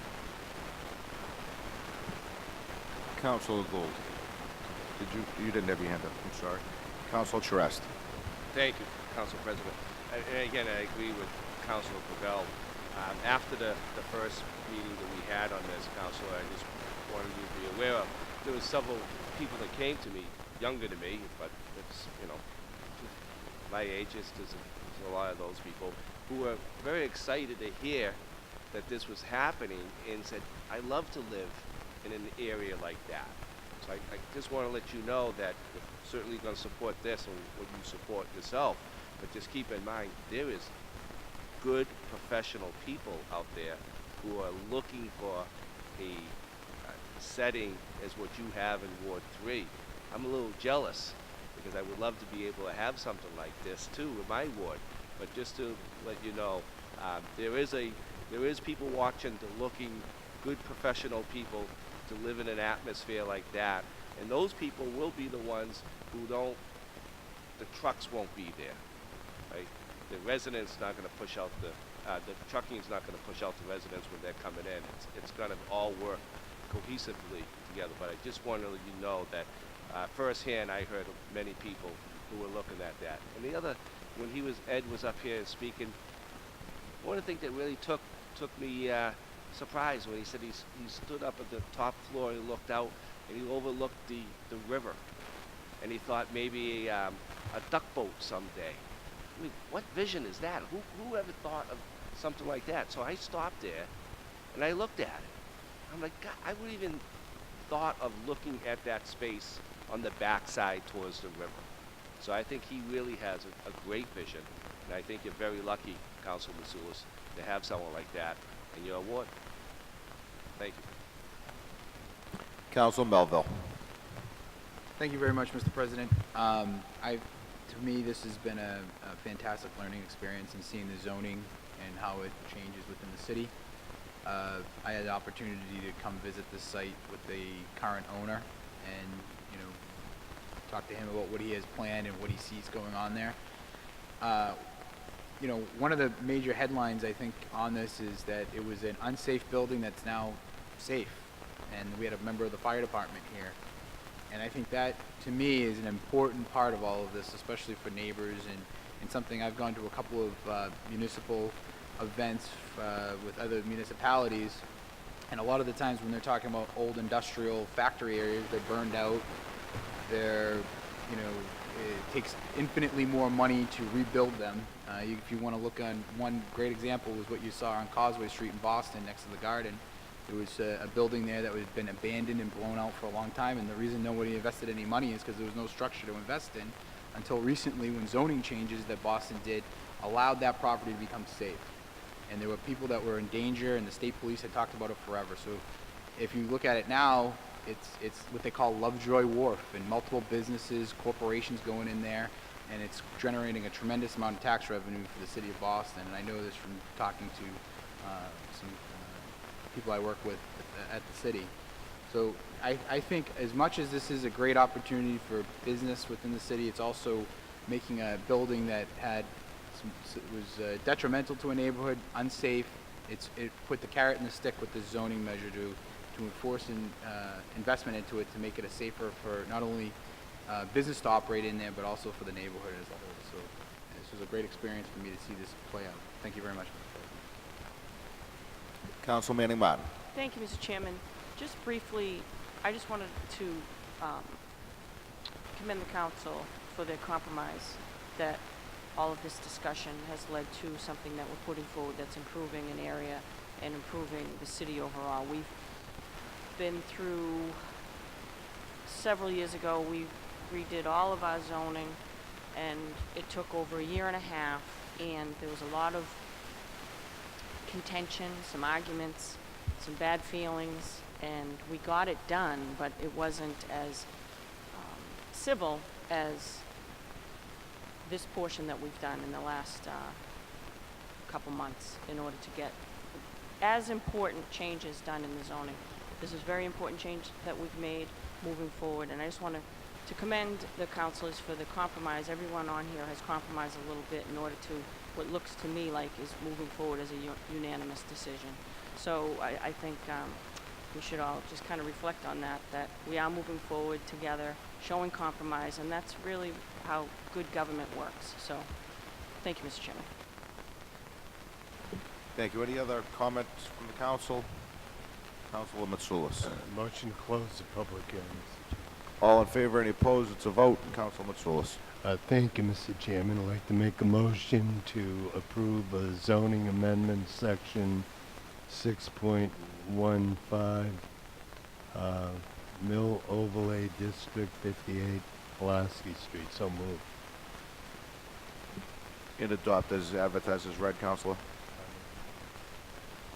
And adopted as advertised as read. And adopted, advertised as read. So, On the motion, roll call vote. Councilors Mitsoulas, yes. Belleville. Yes. McGinn. Yes. Rozignol. Yes. Manning Martin. Yes. Sasslaw. Yes. Charis. Yes. Gould. Yes. Gravel. Yes. Turco. Yes. Motion carries 10 to nothing, one absent. Moving on, item 4E on the agenda. The clerk will read the notice.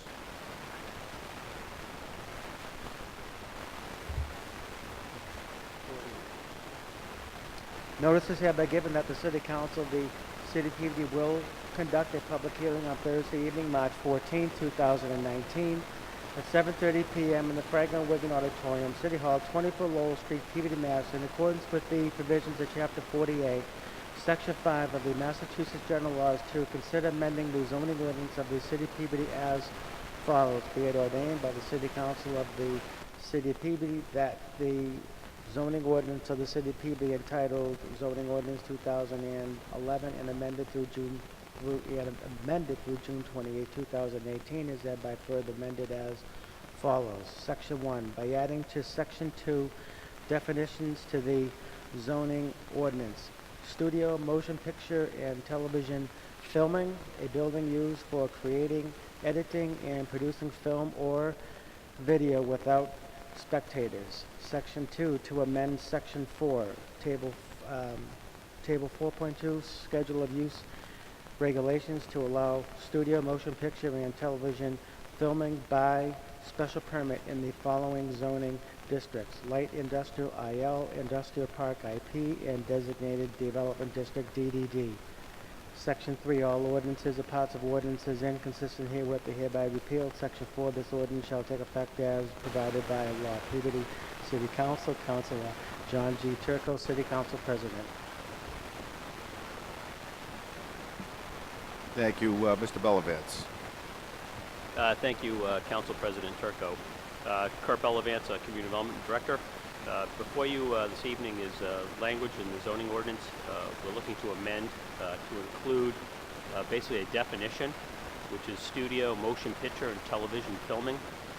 Currently, we don't have that defined in our zoning ordinance, and it's something that we'd like to put into play, basically to allow, if someone was interested in coming in to build a studio, that they would have that ability to do so. It would be by special permit, and it would be by within the districts outlined, IL, IP, and DDD, because they typically would be a commercial use. Everything would be on the interior of the building.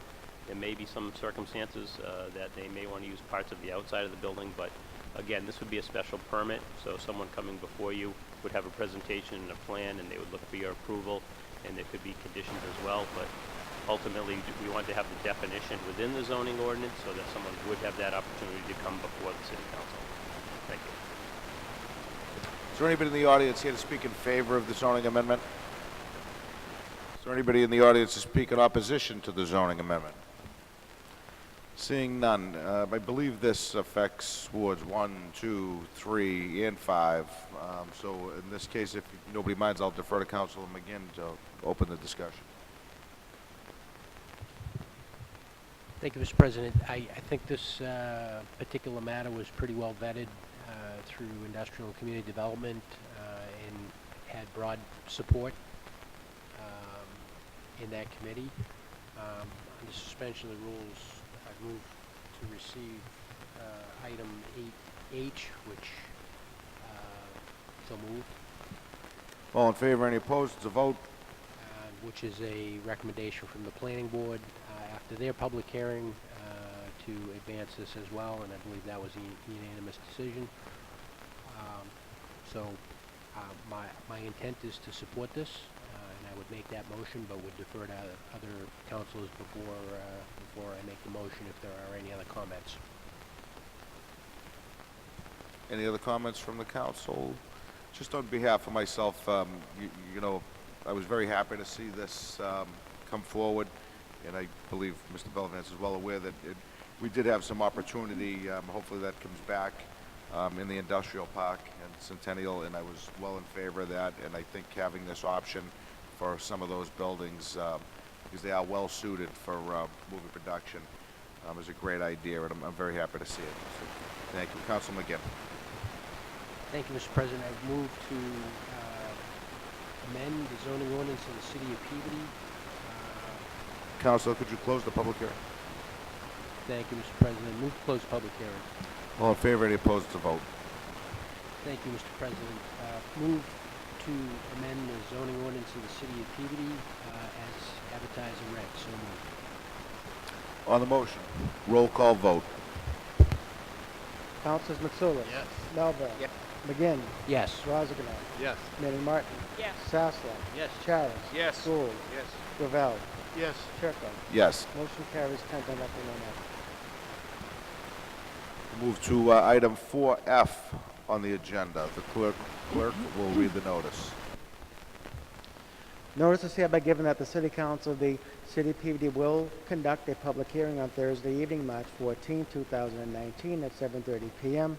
in the Wiggin Auditorium, City Hall, 24 Lowell Street, Peabody, Mass. In accordance with the provisions of Chapter 48, Section 5 of the Massachusetts General Laws, to consider amending the zoning ordinance of the City of Peabody as follows. Be it ordained by the City Council of the City of Peabody that the zoning ordinance of the City of Peabody entitled Zoning Ordinance 2011 and amended through June 28, 2018 is hereby further amended as follows. Section 1 by amending Section 4.2.5 uses by adding the use charitable retail facilities of less than 12,000 square feet in size where such charitable entity is a nonprofit organization with an IRS 501c3 designation and is engaged in the sale of general merchandise, furniture, household goods, dry goods, clothing, hardware, paint, household appliances, and/or books, and by adding the designation of a SP special permit in the IO zone in the column for charitable retail facilities of less than 12,000 square feet in size where such charitable entity is a nonprofit organization with an IRS 501c3 designation and is engaged in the sale of general merchandise, furniture, household goods, dry goods, clothing, hardware, paint, household appliances, and/or books. Section 2, all ordinances or parts of ordinances inconsistent herewith are hereby repealed. Section 3, this ordinance shall take effect as provided by law. Peabody City Council, Councilor John G. Turco, City Council President. Thank you. Mr. Bellavance is still here. Can I get somebody to receive item 8I and refer to this? So moved. All in favor, any opposed to vote? Mr. Bellavance, would you like to address item 8I? Thank you, Council President Turco. Yes, before you, we have a proposed zoning amendment change to allow for an additional use, similar to the previous amendment that the board voted on. We are looking to add a use to the zoning ordinance that wasn't necessarily there before. The use is defined as a charitable retail facility of less than 12,000 square feet in size, which would be a charity entity that would be a nonprofit organization with an IRS 501c3 designation. So it's pretty restrictive. I wouldn't say there's a lot of businesses out there that could take advantage of this, but there are. So the adding of this use to the table of uses and identifying it for an IL zone would allow at least one applicant, Habitat for Humanity, to go forward and have their facility within the Pulaski Street neighborhood towards the rear of the back property in that industrial park. It would be a special permit as well, so they would be coming before the City Council. Then you'd have more specifics in regards to coming and going, traffic, deliveries, and things like that that you could address at that hearing. Happy to answer any questions that you may have. Thank you. Is there anybody here in the audience to speak in favor of this zoning?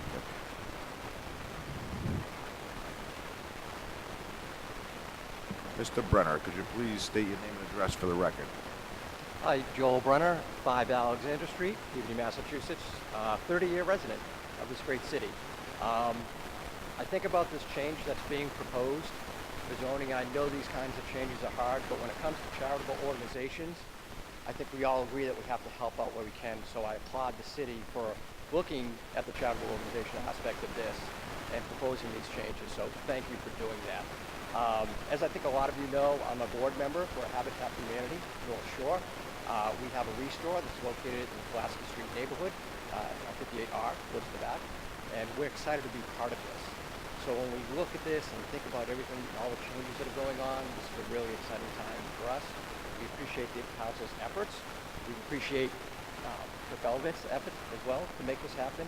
I do just want to note that there's a couple people here tonight from our board. I have Don Preston, Executive Director, Gary Cowles, President, Jackie McDonough, and Rob Roy, also on part of our board. So I just want to thank everybody and appreciate the effort. Thank you very much. Is there anybody else in the audience here to speak in favor? Come right up, sir. I'm Alex Martins, 49 Palioga Street. Well, they rent for me, so they're one of my tenants. They've been in there for a little over a year now. They've been doing good. I mean, they keep the place neat. They have a nice thing going. It'd be nice to have them moved in all, like they're supposed to be in there, like all settled in. They've been terrific, and they help and they're a good cause, so I appreciate it. If you guys can help us out, thank you. Thank you very much. Is there anybody in the audience, anybody else in the audience to speak in favor? Anybody in the audience to speak in opposition? Seeing none. Councilor Matsoulis. Councilor McGinn. Thank you, Mr. President.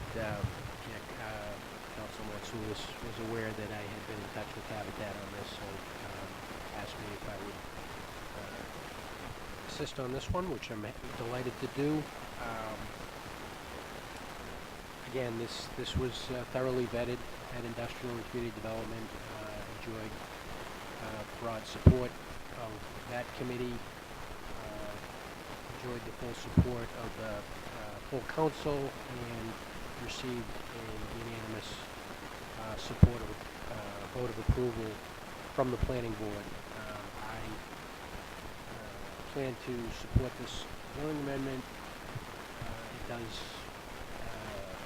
fix kind of the lingering issue that we had with the Habitat restore, but as Mr. Bellavance pointed out, would not be limited strictly to that one particular use. So I think it's a kind of a council's put forward here an eloquent solution to the issue that had been raised. So I plan to support it. If I'll be ready to make a motion if there's no other comments from the council. Thank you, Mr. President.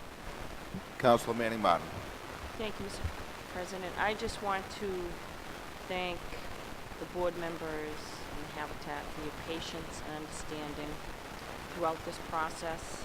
You've been very reasonable and conscientious throughout the whole thing. So, as Councilor McGinn points out, really have to get these things right. Sometimes it takes a little while, but I just really want to commend you for the way that you've handled the wait, and we are ecstatic that Habitat has chosen Peabody as its host community.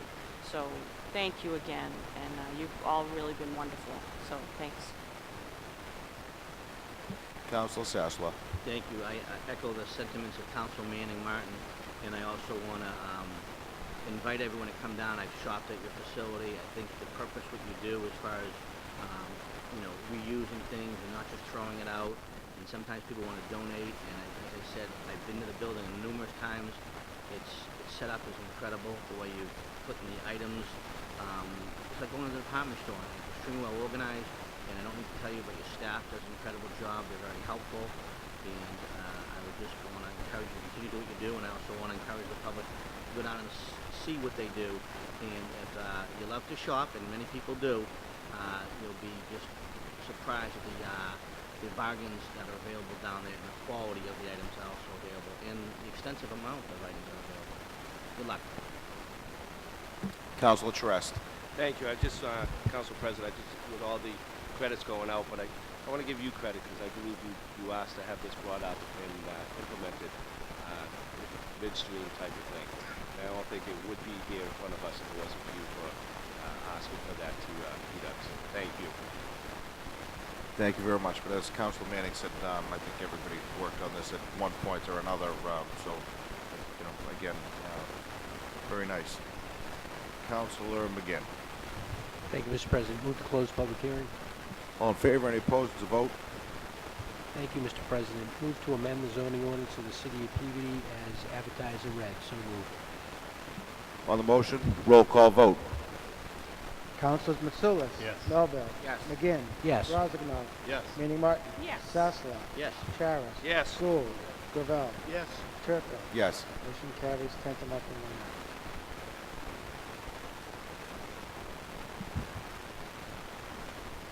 We can move to item 5, report of committees. Committee of the Whole.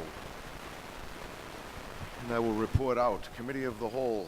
All councils were present with the exception of Councilor O'Neill. The zoning overlay was the primary discussion from Councilor Manning Martin.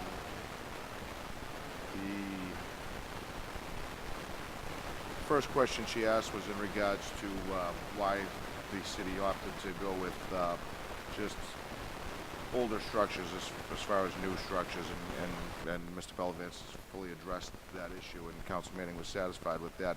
She did make a motion to amend the inclusionary zoning section, which I believe was 6.16.3 section H, and add an additional section to increase the inclusionary zoning for this overlay district to 25%. That did pass before the Committee of the Whole at 8-2 with one absent. We'll take a roll call vote on that. Roll call vote on the motion from Councilor Manning. Councilors Mitsoulas. Yes. Melville. Yes. McGinn. Yes. Rozignol. Yes. Manning Martin. Yes. Sasla. Yes. Charis. Yes. Gould. Yes. Gravel. Yes. Turco. Yes. Motion carries 10 to nothing, one absent. Also discussed by Councilor Manning Martin was the section 6.16.4.7, which is landscape and lighting. And questions were in regards to the current billboards as they exist and the effect they may have on residential properties in the area of the overlay district. Again, Kurt Bellavance reminded us that these are special permits and we can address those issues when they come before the council. Also, Councilor Manning asked questions regarding 6.1.6.4.9, and those questions are in regard to the duties of the ZBA and or the engineering departments, and whether we as a council would be taking on some of those roles. And I believe the general answer to that is no, we would not be, with the exception of in the case where it was a public project that caused the variance request. So with that, I think Council Manning Martin was very satisfied with all her questions and answers. Also brought up from Councilor Sasla was the chart that defined the height restrictions of the buildings, and Councilor Sasla made a motion to amend those charts to the maximum stories in chart F. Column A would now read 3 stories at 36 feet, and column B will now read 4 stories at 45 feet. That motion passed Committee of the Whole 8-2 with one absent, and I will take a roll call vote on that motion. Councilors Mitsoulas. Yes. Melville. Yes. McGinn. Yes. Rozignol. Yes. Manning Martin. Yes. Sasla. Yes. Charis. Yes. Gould. Yes. Gravel. Yes. Turco. Yes. Motion carries 10 to nothing. I believe that covers the report of committees. We can move to item 6, motions, orders, and resolutions. Councilor Mitsoulas. I have no. President? Do we want to? Oh, my error again. I forgot Peter twice today. We are supposed to refer that to the planning board from the reporting committees. Councilor McGinn. Thank you, Mr. President. Right, so if that's the will of the council, I think we'd like to advance this evening. But before we do that, just to the amendment that was made by Council Manning Martin, I think we'd all like to be clear that the language is tight on that. And I think Mr. Bellavance may have a suggestion to make sure that the change from 15 to 25% is properly reflected. So through you, Mr. President, Mr. Bellavance, could just ask him to what that might look like so that we could send this to the planning board in the proper form. Mr. Bellavance. Yes, thank you. As the council had considered earlier, under hold the right section, 6.16.3 district regulations, H lists the inclusionary zoning, which in our zoning ordinance refers to projects as being 15% affordable.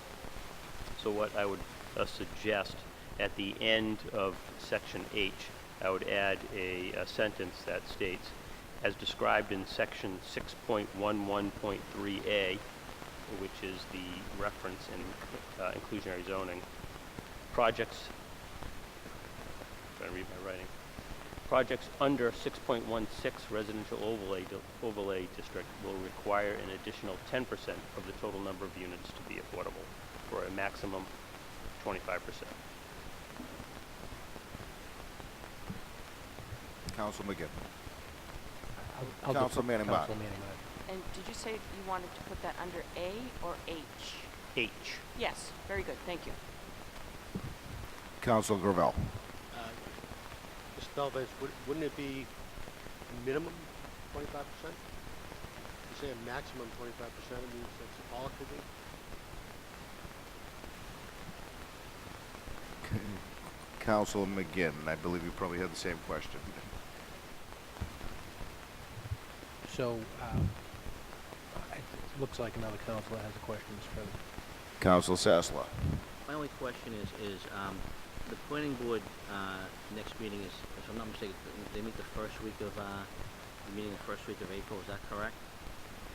The only reason why I asked that is because we have a meeting on March 28th. So if we receive this in writing, as we did in the other three zoning amendments tonight, and saw it in writing on the 28th, and then sent it to the planning board, we're not changing the timeline as opposed to just sending it forward tonight without seeing it in writing. Am I off base with that assumption time-wise? I believe the intention is to send it forward to the planning board with the changes referenced by Mr. Bellavance. And I understand that, but just as we had three zoning amendments tonight, and they were all, we got them in their entirety with the changes done. So what I'm saying is, I don't want to impede progress, but if we get it on the 28th with changes that were voted on tonight, and we send it to the planning board, they're going to get it the first week in April, where they do it tonight without having it in writing, on the record. I understand that, but I just want a point of information. I guess I'm asking the clerk or for you to counsel again. It doesn't change the timeline, does it? I'll let Council McGinn can address the question. No, I mean, it appeared to me, Council Sasslaw, through you, Mr. President, that the will of the council was to advance this. I'm quite comfortable with the one sentence ad that Mr. Bellavance has proposed. I think that encompasses tightly the language that Councilor Manning Martin had proposed in her motion. And the only other change would be the two changes in the table that you laid out very clearly in your motion. So I don't think there would be any problem. But if there's something that councilors are not comfortable with based on what they heard, I don't want to force the issue. But my preference would be to advance this out of committee tonight. Council Sasslaw. Did you want to say something, Mr. Belvance, this timeline? Yes, I just was going to say that before it goes before the planning board, it would need advertisement in the newspaper at least 2 weeks prior. So it would be, I don't think we'd be able to make the April 4th meeting for the planning board, so it looks like it would probably be a public hearing before the planning board on the 18th of April. That would probably be the earliest that they could get. We could get advertisements in the newspaper and get ready for that. So just to let you know the schedule.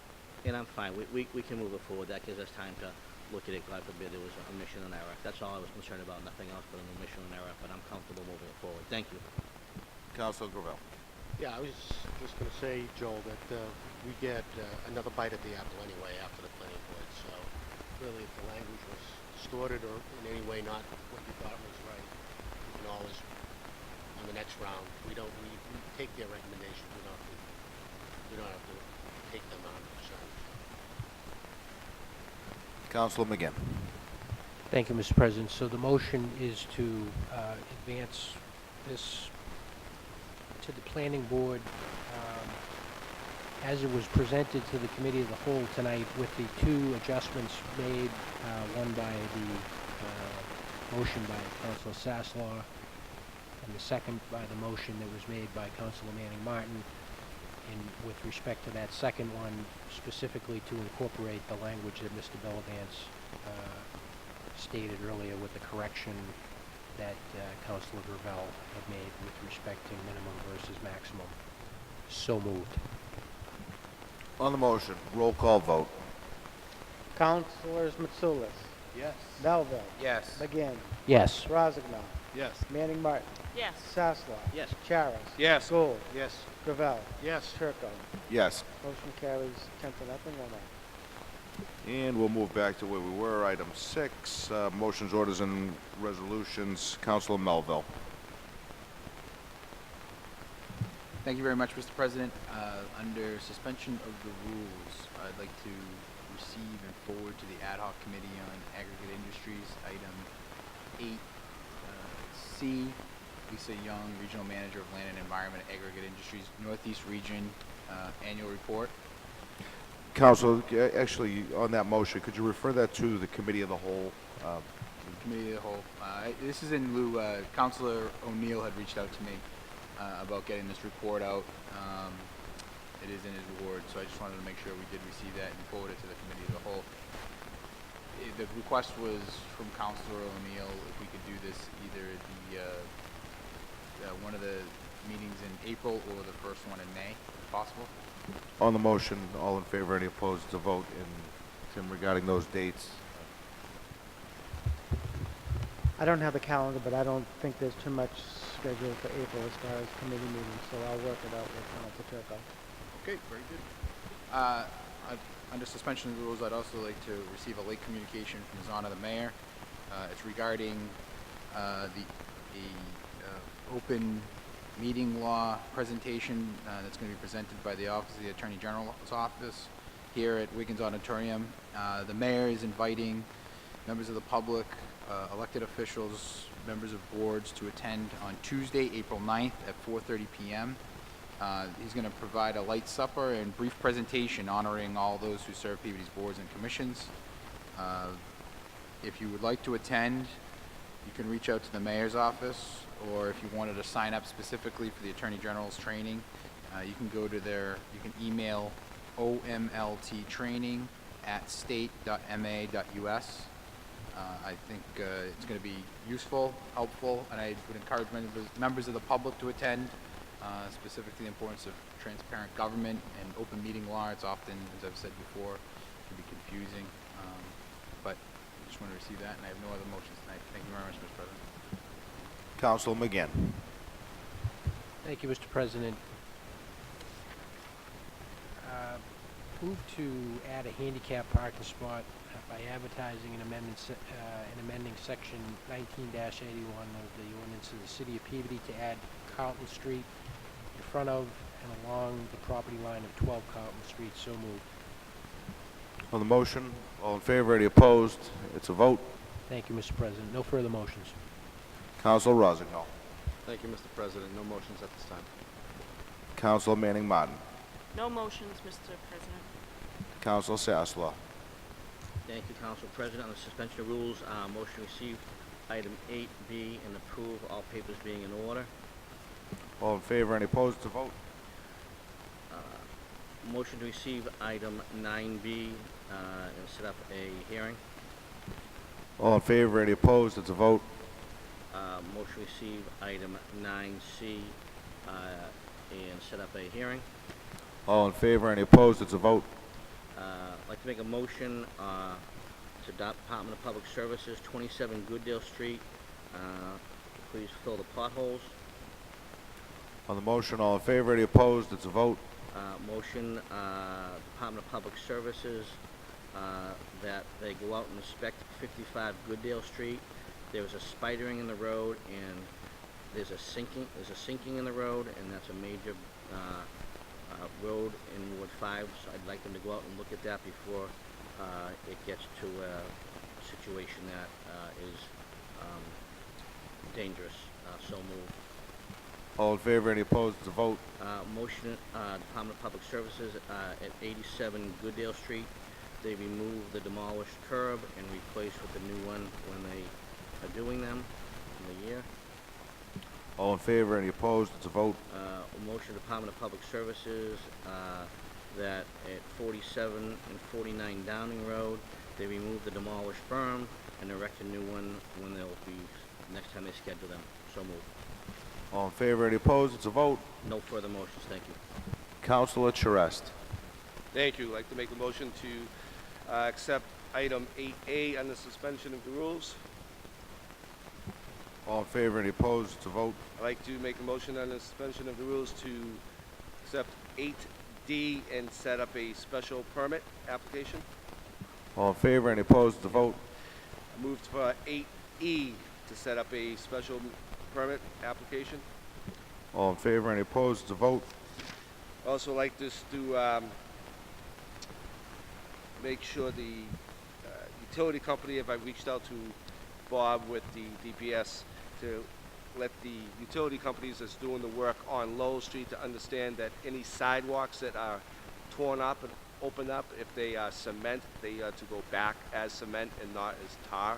I know we have actually Councilor Sasslaw, you have a couple on Lowell Street that we share. I made a point to, again, to let the DPW know, let them know those sidewalks should go back to cement. Let people know that with the construction, I think that everyone received a letter, a call from the mayor's office of the utility work there. I had made a call already, and the porta potty and utility pieces of equipment, like pipes and things that is stored on King Street is to be removed and moved to their station area further on down on Lowell Street. So that should be happening anytime. And that is all, except for one thing. We had a meeting with the King Street property, and Councilor Manning, Martin, you brought up could we look at R3? And I believe R3 would be spot zoning, and the reason why R4 was because of expanding of the area, because the two properties next to them are R4. So that is, I said I would get the information, and that is the direction that I got, was that R3 is not in the area and it would be considered spot zone. So, thank you. Councilor Manning Martin. Yes, thank you, Mr. Chairman. I am aware that, and I assume they chose to select R4 because one little corner of it abuts the old pharmacy, the old Mackerel Pharmacy, which is a 4-family. And then all along that area on Lowell Street is an R4. And then the J.B. Thomas, which is a R2, jettisons up away from that, but one little dinky little portion touches the R4. So a simple solution from it not being a spot zoning would be to loop around, create an R3, loop around the R3 to include the Mackerel, and loop further down Lowell Street, make that an R3, and have the pre-existing non-conforming usages of probably just that one building, which is a 4. So I do understand that the rationale behind using the R4, But again, I would suggest looking at an R3 for, it would be a less dense use, and it would cut out the retail and commercial that the neighbors are so adamantly opposed to. So that's my suggestion. But I did understand why they were using R4 to avoid spot zoning, but there's plenty of other options to avoid spot zoning. One I just suggested. Thank you. Council, just briefly on that subject, I would be more comfortable if we could address that whole zoning issue before a public meeting. And I just didn't want to have too much discussion on the issue tonight, whereas it wasn't an advertised issue and residents aren't here to hear any of this. So if you're okay with it, Council Charest, any further motions? Yeah, no, I was just pointing information out. I wasn't looking for a discussion. Thank you very much. Councilor Gould. Thank you, Mr. Chairman, Mr. President. I'd like to make a motion. This is a follow-up from your neighborhood meeting with Captain Richards and Chief Griffin. I don't know if you have taken action, but this may be redundant. Co-motion with Councilor Turco to have the crosswalk from Greenwood to MacArthur repainted yellow. I believe there is one, but it's faded, Councilor Turco, right? Or was there non-existing altogether? There is a crosswalk. The residents wouldn't have liked it to be more noticeable than it is. On that motion, Councilor, and for the whole council, I did speak to Bob Labossiere today and regarding the coloring of crosswalks, and apparently we've been wrong for all these years. We are not allowed to paint our crosswalks yellow. According to Chapter 90, we are supposed to paint them a red color, which indicates, stop, and I guess there's a secondary color they could use. But I think, Mr. Labossiere, if you see the changes throughout the city this summer, they will be red in the crosswalks and not yellow to adhere to Chapter 90. So on the motion, if you'd like to change the color to red, we can do that. All in favor? Any opposed? It's a vote. Also, a follow-up from that meeting, Councilor Turco, Mr. President, excuse me, I'd like to make a co-motion with Councilor McGinn to have the guardrail in front of 20 Linfield Street repaired after a truck kind of demolished it. So moved, Mr. President. On the motion, Councilor McGinn. Yeah, thank you, Mr. President. On the motion, through you to Councilor Gould, that's already in process. There you go. Thank you. No further motions, Mr. President. Do you want to withdraw that motion, or do you want to, all in favor, any opposed? I guess we could go along with the motion, even it's a co-motion. All in favor, any opposed? It's a vote. Councilor Gravel. So does that mean there's no more blue crosswalks? I like the blue ones. There was a question that Sergeant Hawkins actually had for me today, whether we could still do the blue. I don't have an answer for that, so. I like the blue. On the suspension of the rules, I'd like to receive the item one of the items in the packet that was on our desk. It is a bond order for the city and school capital request in the amount of $4,650,000, and refer it to the Finance Committee for the meeting of the 21st. So moved. All in favor, any opposed? It's a vote. On the suspension of the rules, I'd like to receive in that same packet item listed as B, which is from His Honor the Mayor, for 2 bond orders, one for water treatment plant improvements in the amount of $28,612,500, and the other for a water transmission main and pump station in the amount of $9,519,770, and refer it to the Subcommittee on Finance for the meeting of the 21st. So moved. All in favor, any opposed? It's a vote. And lastly, in the same package, there was a request for consideration and action on the MSBA replacement or addition to the building of Peabody Veterans Memorial High School and the Center School as a part of the CORE program. I'd like to receive that and refer it to the Subcommittee on Finance for the meeting on the 21st. So moved. All in favor, any opposed? It's a vote. And I'd like to invite everybody to join us on the 21st because there's a considerable amount of money being discussed. Thank you. Councilor Gravel, there's a late communication regarding the high school vote. Oh, you did that. Okay, thank you. I missed that. Thank you very much. On behalf of the residents of Ward 1, I just want to say thank you to Councilor Gould, Councilor Melville, Councilor McGinn.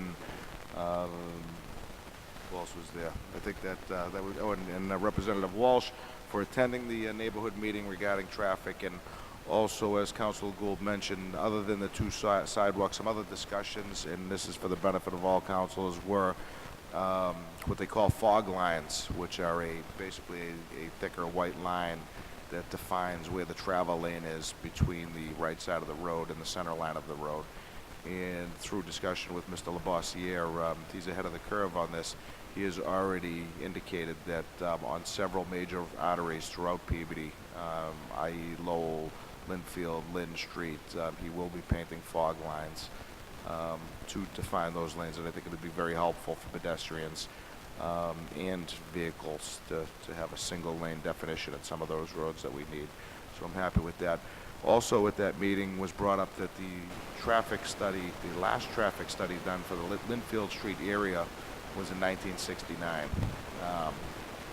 My opinion is that it needs to be updated. I think a lot has changed since the pig farms of Bartholomew Street, and I am going to ask for a motion to the police department as well as public services to authorize and conduct a traffic study for the Linfield Street area, inclusive of Bartholomew Street. On the motion,